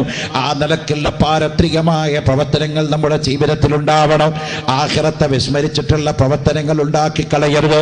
അതല്ലേ ഖുർആൻ പറഞ്ഞത്, വലാ തമൂതുന്ന ഇല്ലാ വഅൻതും മുസ്ലിമൂൻ, മുസ്ലിമീങ്ങളായിട്ടല്ലാതെ നിങ്ങൾ മരണപ്പെട്ടു പോകരുത്. ആഖിബത്ത് നന്നായി ലാ ഇലാഹ ഇല്ലല്ലാഹ് എന്ന് ചൊല്ലി യഥാർത്ഥ മുസ്ലിമായി ലോകത്തുനിന്ന് വിട പറയാൻ ആർക്കാണോ ഭാഗ്യം ലഭിക്കുന്നത് അവരാണ് ഈ ലോകത്ത് ഭാഗ്യം ചെയ്തവർ, സുദനം ചെയ്തവർ. നമ്മുടെ മുൻഗാമികളായ ആളുകളൊക്കെ എവിടെ? അവരൊക്കെ മരണപ്പെട്ട് ഖബറിന്റെ അകത്തായി പോയി. നേതാക്കന്മാര്, മന്ത്രിമാര്, ലോകം ആദരിച്ചവര്, ലോകം കിടുകിടാവിറപ്പിച്ചു പോയവര്, ഒരൊറ്റ ഇരുന്ന ഇരിപ്പിൽ 2 ലക്ഷം വരുന്ന യഹൂദികള് ചുട്ടരിച്ചു കൊന്ന ഹിറ്റ്ലർ ചക്രവർത്തി എവിടെ? ലോകം കണ്ട ഏറ്റവും വലിയ കൊടും ഭീകരനായിരുന്നു ഹിറ്റ്ലർ. ഗ്ലാസ് ചേംബർ എന്ന് പറഞ്ഞ വധത്തിലൂടെ 2 ലക്ഷത്തിലധികം വരുന്ന യഹൂദികളെ ചുട്ടരിച്ചു കൊന്ന ലോകത്തെ ഭീകരൻ എന്നറിയപ്പെടുന്ന ആളായിരുന്നു ഹിറ്റ്ലർ. ഹിറ്റ്ലർ എവിടെ? അനറബ്ബുക്കുമുൽ അഅ്ലാ എന്ന് വിളിച്ചു പറഞ്ഞ ഫിർഔൻ എവിടെ? ബഹുമാനപ്പെട്ട ഇബ്രാഹിം നബിയുടെ ശത്രുവായ നമ്രൂദ് എവിടെ? റസൂലുള്ളാഹിന്റെ ശത്രുവായിരുന്ന അബൂജാഹിൽ എവിടെ? ഉത്ബത്ത് എവിടെ? ശൈബത്ത് എവിടെ? അവരൊക്കെ ആഖിറത്തിലേക്ക് പോയി കഴിഞ്ഞു. അതുകൊണ്ട് പ്രിയപ്പെട്ട സഹോദരന്മാരെ, നമ്മുടെ ദുന്യവിയായ ജീവിതം നന്നാക്കുകയും ആഖിറത്തിലേക്കുള്ള ഒരു ചവിട്ടുപടിയായി ഇത് മാറ്റുകയും ചെയ്താൽ അവരാണ് ഭാഗ്യവാന്മാരെന്ന് മനസ്സിലാക്കണം. മരണം എന്നുള്ളതൊരു നഗ്നമായ യാഥാർത്ഥ്യമാണ്. അതിനാരും കീഴ്പ്പെടേണ്ടി വരുമെന്ന് ഞാൻ ചെറുപ്പക്കാരെ, വലിപ്പക്കാരെ മനസ്സിലാക്കണം. H1N1 പനി പിടിച്ചുകൊണ്ട് ഇന്നലെ തൃശ്ശൂർ ജില്ലയിൽ ഒരു സ്വകാര്യ ആശുപത്രിയിൽ മരിച്ചുപോയത് 27 വയസ്സുള്ളൊരു പെണ്ണാൽ, ചാവക്കാടുള്ളൊരു മുസ്ലിം പെണ്ണാൽ. ഇന്നലെ പന്നിപ്പനി പിടിച്ചുകൊണ്ട് മരണപ്പെട്ടു പോയത് 52 വയസ്സുള്ള ആളല്ല, 90 വയസ്സുള്ള ആളല്ല. യുവത്വം എന്തെന്ന് വിട്ടുമാറാത്ത പെണ്ണ് ഒരു പനി പിടിച്ചുകൊണ്ട് മരണപ്പെട്ടു പോകുന്നല്ലോ. വമാ തദ്രീ നഫ്സുൻ ബിഅയ്യി അർളിൻ തമൂത്, എവിടെ കിടന്നുകൊണ്ട് എങ്ങനെ ഏത് സന്ദർഭത്തിൽ മരണം വരിക്കുമെന്ന് അല്ലാഹുവിനെ മാത്രമേ അറിയൂ. അതുകൊണ്ട് നമ്മുടെ ആഖിറം നന്നാക്കണം, നമ്മുടെ ഖൽബ് നന്നാക്കണം. കിബർ കൊനിട്ട് അസൂയ പോരില്ലെന്ന് മാറി നിൽക്കണം. നല്ല ചിന്താഗതി നമ്മുടെ ഖൽബിൽ കൊണ്ടുവരണം. ഉള്ള ജീവിതം അല്ലാഹു പൊരുത്തപ്പെട്ട ജീവിതമാക്കി മാറ്റണം. സഹജീവികളോട് കരുണ കാണിക്കണം. അല്ലാഹു തന്ന ധനത്തിന്ന് അവന്റെ മാർഗത്തിലായി ചെലവഴിക്കണം. പാവപ്പെട്ടവർക്ക് ദാനധർമ്മങ്ങൾ ചെയ്യണം. അതേ സഹജീവികളോട് കരുണ കാണിക്കണം. ഇർഹമൂ മൻ ഫിൽ അർളി യർഹമുക്കും മൻ ഫിസ് സമാ. ഭൂമിയിലുള്ളവരോട് നിങ്ങൾ കരുണ കാണിക്കൂ, എന്നാൽ ആകാശത്തിലുള്ളവൻ നിങ്ങളോട് കരുണ കാണിക്കുമെന്ന് അഷ്റഫുൽ ഖൽഖ് മുഹമ്മദ് മുസ്തഫ അല്ലാഹുവിന്റെ റസൂൽ നമ്മെ പഠിപ്പിക്കുകയാണ്. പ്രിയപ്പെട്ട സഹോദരന്മാരെ, അതുകൊണ്ട് ഈ മതത്തിൽ ജനിക്കാൻ കഴിഞ്ഞതാണ് ഏറ്റവും വലിയ ഭാഗ്യം. ഈ ഭൂമിയിൽ അല്ലാഹു നമുക്ക് ചെയ്ത ഏറ്റവും വലിയ ഭാഗ്യം ഒരു മുസ്ലിമായി ജനിച്ചു. കാരണം എല്ലാവർക്കും അങ്ങനെ മുസ്ലിം ആകാൻ പറ്റില്ല. മുസ്ലിം ആകണമെന്ന് വിചാരിച്ചാലും പറ്റില്ല, റെക്കമെൻഡ് ചെയ്താലും ആവൂല. ഇപ്പോൾ ഒരു രാഷ്ട്രീയ പാർട്ടിയിൽ ഒരു മെമ്പർഷിപ്പ് കിട്ടാൻ വലിയ ആളെ കൊണ്ടോ ഈ റെക്കമെൻഡ് ചെയ്യിപ്പിച്ചാൽ ഏത് സ്ഥാനം വരെ വേണമെങ്കിൽ നേടാം. മന്ത്രിയാവാൻ കുറഞ്ഞ ആളുകളെ പിന്നിൽ നിർത്തി ഇലക്ഷൻ നിർത്തി പണം വാരിയെറിഞ്ഞ് സ്വതന്ത്രനായോ രാഷ്ട്രീയക്കാരൻ്റെയോ സപ്പോർട്ടോടെ നിന്നാൽ മന്ത്രിയാവാം. പക്ഷേ മുസ്ലിമാകാൻ റെക്കമെൻഡിന് സാധ്യമല്ല. ബഹുമാനപ്പെട്ട അഷ്റഫുൽ ഖൽഖ് മുഹമ്മദ് മുസ്തഫ തങ്ങളുടെ പ്രിയപ്പെട്ട മൂത്താപ്പ അബൂ താലിബ് റസൂലുള്ളാഹിന്റെ സംരക്ഷകനാണ്, റസൂലുള്ളാഹിന്റെ എല്ലാമാണ്. അള്ളാഹിന്റെ റസൂലിനെ ഹൃദയം മറന്ന് സ്നേഹിക്കുന്ന ആളാണ് അബൂ താലിബും ഖദീജ ബീവിയൊക്കെ. ഇസ്ലാമിന് വേണ്ടി ഒരുപാട് വിയർപ്പ് കടങ്ങളൊടുക്കി ത്യാഗം സഹിച്ച ആളാ. ആ അബൂ താലിബ് മരണം വരെ ഓപ്പണായി അഷ്ഹദു അല്ലാ ഇലാഹ ഇല്ലല്ലാഹു വ അഷ്ഹദു അന്ന മുഹമ്മദർ റസൂലുള്ളാഹ് എന്ന് പറഞ്ഞിട്ടില്ല. അങ്ങനെ അബൂ താലിബ് മരണശയ്യയിൽ കിടക്കുക. മക്കയിലെ രാജാവാണ് അബൂ താലിബ്. ഖുറൈശികളുടെ ഏറ്റവും വലിയ പ്രമുഖരാണ് അബൂ താലിബ്. അബൂജാഹിൽ അടക്കമുള്ളവർ അബൂ താലിബിന്റെ മുമ്പിൽ ആട്ടിൻകുട്ടികൾക്ക് സമാനമാണ്, വിറച്ചിട്ടേ നിൽക്കുകയുള്ളൂ. അബൂ താലിബ് മരണശയ്യയിൽ കിടക്കുന്നു. അള്ളാഹുവിന്റെ റസൂലിന്റെ സംരക്ഷകനായ അബൂ താലിബ് മരിക്കാൻ കിടക്കുന്ന വിവരം ഹബീബായ നബി തങ്ങൾ അറിഞ്ഞു. ഇസ്ലാമിന്റെ പ്രാരംഭ കാലഘട്ടമാണ്, ദഅവത്തിന്റെ തുടക്കമാണ്. ശക്തമായ എതിർപ്പുകൾ റസൂലുള്ളാഹിക്ക് നേരെ ചിപ്പാഞ്ഞു വരുന്ന കാലമാണ്. അള്ളാഹുവിന്റെ റസൂൽ അബൂ താലിബിന് തലക്കെത്തി. അവിടെ ഉത്തുബത്തിരിക്കുന്നുണ്ട്, ഷൈബത്തുണ്ട്, വലീദുണ്ട്, നദർ ബിൻ ഹാരിസുണ്ട്, നൗഫലുണ്ട്. മക്ക മുശ്രിക്കുകളുടെ ദുഷ്ടന്മാരെ മുഴുവൻ അവിടെ ഉണ്ട്. അള്ളാഹുവിന്റെ റസൂൽ അബൂ താലിബായ മൂത്താപ്പയുടെ തലക്കൽ വെച്ചുകൊണ്ട് പറഞ്ഞു, പ്രിയപ്പെട്ട മൂത്താപ്പ, നിങ്ങൾ മരിക്കുന്നതിന് മുമ്പ് അഷ്ഹദു അല്ലാ ഇലാഹ ഇല്ലല്ലാഹു വ അഷ്ഹദു അന്ന മുഹമ്മദുർ റസൂലുള്ളാഹി എന്നൊരൊറ്റ വാക്ക് പറയണം. അതുകൊണ്ട് നിങ്ങൾ മുസ്ലിമായിട്ട് മരിക്കണം. അല്ലെങ്കിലോ മൻ കാന ആഖിറു കലാമിഹി ലാ ഇലാഹ ഇല്ലല്ലാഹു ദഖലൽ ജന്ന. ആരുടെങ്കിലും അവസാനത്തെ വാക്കിൽ ലാ ഇലാഹ ഇല്ലല്ലാഹു എന്നായവൻ മാത്രമേ സ്വർഗത്തിലുള്ളൂ. നിങ്ങൾ ജീവിതത്തിൽ ഒരിക്കൽ പോലും അത് ഖൽബ് കൊണ്ട് ഉറപ്പിച്ച് നാക്കുകൊണ്ട് പറഞ്ഞിട്ടില്ല, ഉറപ്പായിട്ട് വെളിവായിട്ട്. അതുകൊണ്ട് നിങ്ങളതൊന്ന് പറയണം, ഉറക്കെ പറയണം. ആ സമയത്ത് അബൂജാഹിലും മുത്തുബത്തും ഷൈബത്തും വലീദുമൊക്കെ എഴുന്നേറ്റുകൊണ്ട് പറഞ്ഞു, ഞങ്ങളുടെ നേതാവായ അബൂ താലിബേ, നിന്റെ സഹോദരന്റെ മകനായ മുഹമ്മദിന്റെ വാക്ക് കേട്ട് ഈ അവസാന സമയത്ത് നീ ലാത്തയെ തള്ളിപ്പറഞ്ഞാൽ, മനാത്തയെ തള്ളിപ്പറഞ്ഞാൽ, ഉസയെ തള്ളിപ്പറഞ്ഞാൽ, ഹുബനുൽ അലയെ തള്ളിപ്പറഞ്ഞാൽ, അള്ളാനെ വിശ്വസിച്ചാൽ, നീ എങ്ങ് മരിച്ചു പോയാൽ നിന്റെ ശവശരീരം, നിന്റെ ഡെഡ് ബോഡി, നിന്റെ മയ്യത്ത് മക്കയിൽ അനാഥ ശവമായി കിടക്കും അബൂ താലിബേ. അല്ലാഹുവിന്റെ റസൂലിന്റെ മൂത്താപ്പയുടെ മരണസമയത്ത് വിളിച്ചു പറഞ്ഞപ്പോ ബഹുമാനപ്പെട്ട അഷ്റഫുൽ ഖൽഖ് സല്ലല്ലാഹു അലൈഹി വസല്ലം തങ്ങൾ അതാ എന്ത് പറയണമെന്നറിയാതെ വിഷമിച്ചിരിക്കുമ്പോ അബൂ താലിബ് ഒരക്ഷരം മിണ്ടാതെ കണ്ണടച്ച് കിടക്കുമ്പോ അഷ്റഫുൽ ഖൽഖ് തങ്ങളുടെ മനസ്സിൽ വല്ലാത്ത വേവലാതിയാണ്. പടച്ചവനെ, എന്റെ ഭക്ഷണം തന്ന് സഹായിച്ച എന്റെ മൂത്താപ്പ, എനിക്ക് ശരീരം തന്ന് സഹായിച്ച എന്റെ മൂത്താപ്പ, എന്റെ സമുദായത്തിന് സർവ്വസമ്പത്തും വാരിയെറിഞ്ഞ എന്റെ മൂത്താപ്പ ഷഹാദത്ത് ഉച്ചരിക്കാതെ മരണപ്പെട്ടാൽ കാര്യ അപകടമാണല്ലോ. അതുകൊണ്ട് അല്ലാഹുവിനേക്ക് കൈനീട്ടി റബ്ബുൽ ആലമീനിലേക്ക്. ആര്? അഷ്റഫുൽ ഖൽഖ് മുഹമ്മദ് മുസ്തഫ. മോനെ, റസൂലുള്ള നീട്ടിയ കയ്യല്ല മടക്കിയ ചരിത്രമുണ്ടോ? മദീനയിൽ കണ്ടില്ലാത്ത മനുഷ്യന് കണ്ടുകൊടുക്കാൻ പറഞ്ഞപ്പോ കണ്ണുകൊടുത്ത റബ്ബല്ലേ, അല്ലാഹുവിന്റെ റബ്ബ്, റസൂലുള്ളാഹിന്റെ റബ്ബ്. മദീനയിലെ മഴയില്ലാത്ത സമയത്ത് മിമ്പറയുടെ മുകളിൽ കയറി നിന്നിട്ട് അല്ലാഹുമ്മ അസ്ഖിനാ ഗൈസൻ മുഗീസാ, നിന്റെ റഹ്മത്തായ മഴ ഇവിടെ വരണമെന്ന് ഹബീബായ നബി തങ്ങൾ പറഞ്ഞപ്പോഴേക്കും സഹാബത്ത് എഴുതി വെച്ചില്ലേ, റസൂലുള്ളാഹിന്റെ കയ്യിൽ കീപ്പോട്ട് താഴുന്നതിന്റെ മുമ്പ് മദീനയിൽ മഴ പെയ്തു. ആ മഴ വെള്ളപ്പൊക്കമായി.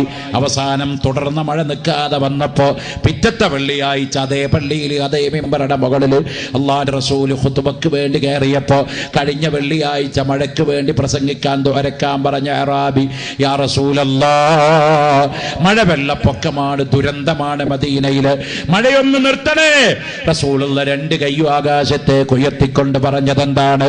അല്ലാഹുമ്മ ലാ ലൈനാ വജ്അൽഹാ ഹവാലൈനാ. പടച്ചവനെ, നിന്റെ റഹ്മത്തായ മഴ ഇനി മദീനയിൽ വേണ്ട, സമുദ്രാന്തര ഭാഗങ്ങളിലേക്കും കടൽ പ്രദേശങ്ങളിലേക്കും നിബിഡ വനങ്ങളിലേക്കും ഈ മഴയെ പറഞ്ഞേക്കണേ. റസൂലുള്ള കയ്യങ്ങുയർത്തിയപ്പോ അപ്പോഴേ മഴ നിന്നുപോയി. ചോദിച്ചതൊക്കെ അല്ല നിറച്ചു കൊടുത്ത ഹബീബാണ് മുഹമ്മദുർ റസൂലുള്ളാഹി. ആ റസൂലുള്ളയാണ് പറയുന്നത്, എന്റെ പ്രിയപ്പെട്ട മൂത്താപ്പയെ ഒന്ന് മുസ്ലിമാക്കി തരണേ അല്ലാ. ഉടനെ ആയത്തിറങ്ങിപ്പോയി നബിയേ, ഒരിക്കലും നിങ്ങൾ ഇഷ്ടപ്പെട്ട ആളുകളെ മുസ്ലിമാക്കാമെന്ന് നിങ്ങൾ ധരിച്ചു പോകണ്ട നബിയേ. ഒരൊറ്റ വെള്ളിയാഴ്ച അതേ പള്ളിയിൽ അതേ മിമ്പറുടെ മുകളിൽ അല്ലാഹുവിന്റെ റസൂൽ ഖുതുബക്ക് വേണ്ടി കയറിയപ്പോ കഴിഞ്ഞ വെള്ളിയാഴ്ച മഴയ്ക്ക് വേണ്ടി പ്രസംഗിക്കാൻ ദുആരക്കാൻ പറഞ്ഞ അറാബി, യാ റസൂലല്ലാഹ്, മഴ വെള്ളപ്പൊക്കമാണ്, ദുരന്തമാണ് മദീനയില്, മഴയൊന്ന് നിർത്തണേ. റസൂലുള്ള രണ്ട് കയ്യും ആകാശത്തേക്ക് ഉയർത്തിക്കൊണ്ട് പറഞ്ഞതെന്താണ്? അല്ലാഹുമ്മ ലാ ലൈനാ വജ്അൽഹാ ഹവാലൈനാ. പടച്ചവനെ, നിന്റെ റഹ്മത്തായ മഴ ഇനി മദീനയിൽ വേണ്ട, സമുദ്രാന്തര ഭാഗങ്ങളിലേക്കും കടൽ പ്രദേശങ്ങളിലേക്കും നിബിഡ വനങ്ങളിലേക്കും ഈ മഴയെ പറഞ്ഞേക്കണേ. റസൂലുള്ള കയ്യങ്ങുയർത്തിയപ്പോ അപ്പോഴേ മഴ നിന്നുപോയി. ചോദിച്ചതൊക്കെ അല്ല നിറച്ചു കൊടുത്ത ഹബീബാണ് മുഹമ്മദുർ റസൂലുള്ളാഹി.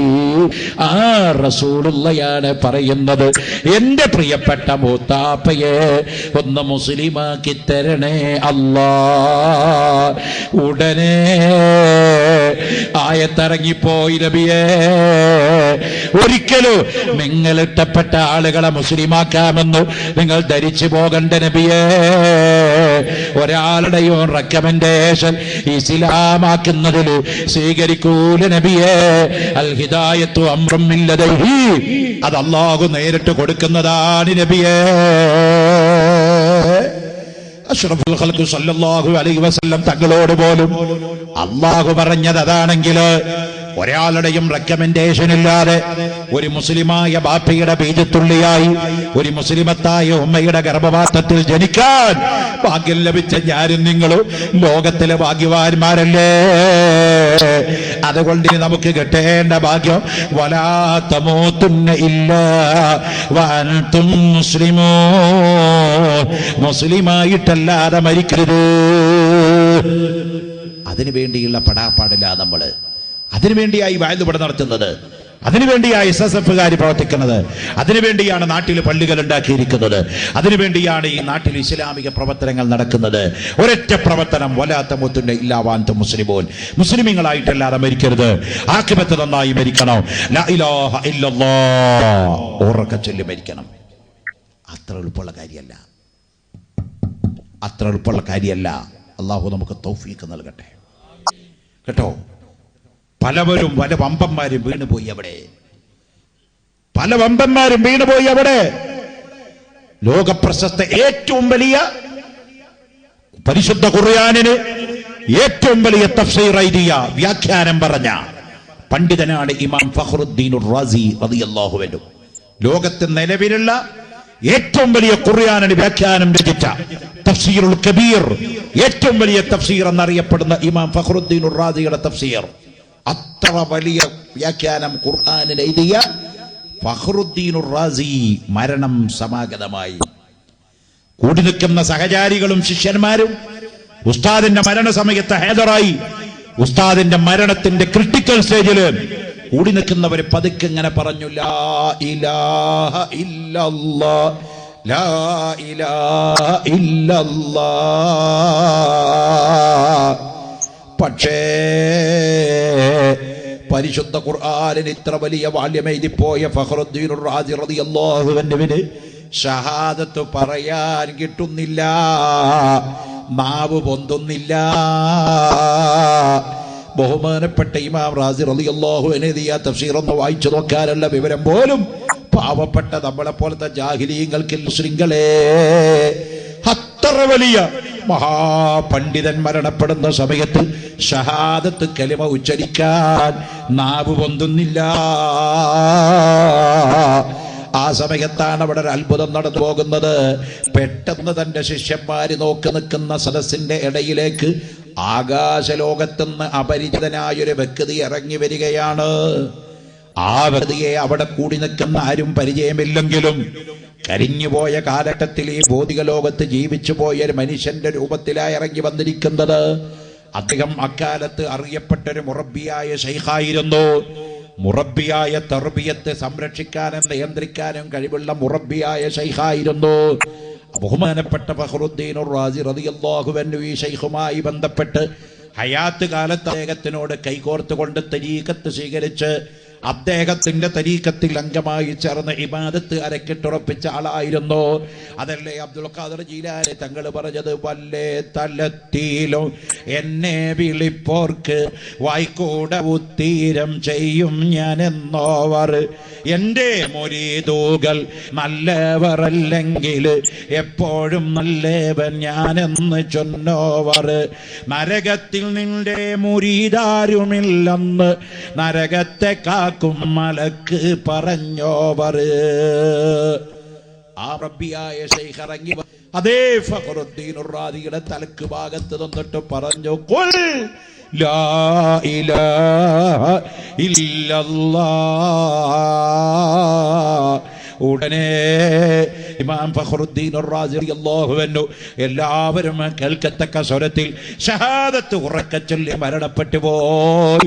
ലോകചരിത്രം എഴുതി വെക്കപ്പെട്ട സുഹൃത്തുക്കളെ, അതുകൊണ്ട് വാഴ്ന്നു പറയുന്ന മുസ്ലിയാരാണ്, കിതാബ് എഴുതിയ മൗലിയാരാണ്, പത്രത്തിന്റെ എഡിറ്ററാണ്, ഇസ്ലാമിക പ്രവർത്തനം നടത്തിയ ആളാണെന്ന് വെച്ചിട്ട് മരിക്കുന്ന സമയത്ത് ഷഹാദത്ത് കലിമ കെട്ടിക്കോളണമെന്നില്ല. അപാരമായ തൗഫീഖ് പടച്ച റബ്ബ് നമ്മുടെ ഖൽബിലേക്ക് ഇട്ട് തരുമാറാവട്ടെ. മഹാന്മാരുടെ ബർക്കത്ത് കൊണ്ട്, സാലിഹീങ്ങളുടെ ബർക്കത്ത് കൊണ്ട്, ദിക്റിന്റെ സ്വലാത്തിന്റെ ഔറാദുകളുടെ ബർക്കത്ത് കൊണ്ട്, പരിശുദ്ധ ഖുർആനിന്റെ ബർക്കത്ത് കൊണ്ട്, സദഖയുടെ ബർക്കത്ത് കൊണ്ട്, കഥയെ കുടുംബ ബന്ധം ചേർത്തതിന്റെ ബർക്കത്ത് കൊണ്ട്, നസീഹത്തിന്റെ ബർക്കത്ത് കൊണ്ട് അല്ലാഹു നമുക്കതിന് തൗഫീഖ് നൽകട്ടെ. Badar publications, Markaz complex, Kozhikode. Phone 0495-272-3439. Mobile 94478-45627.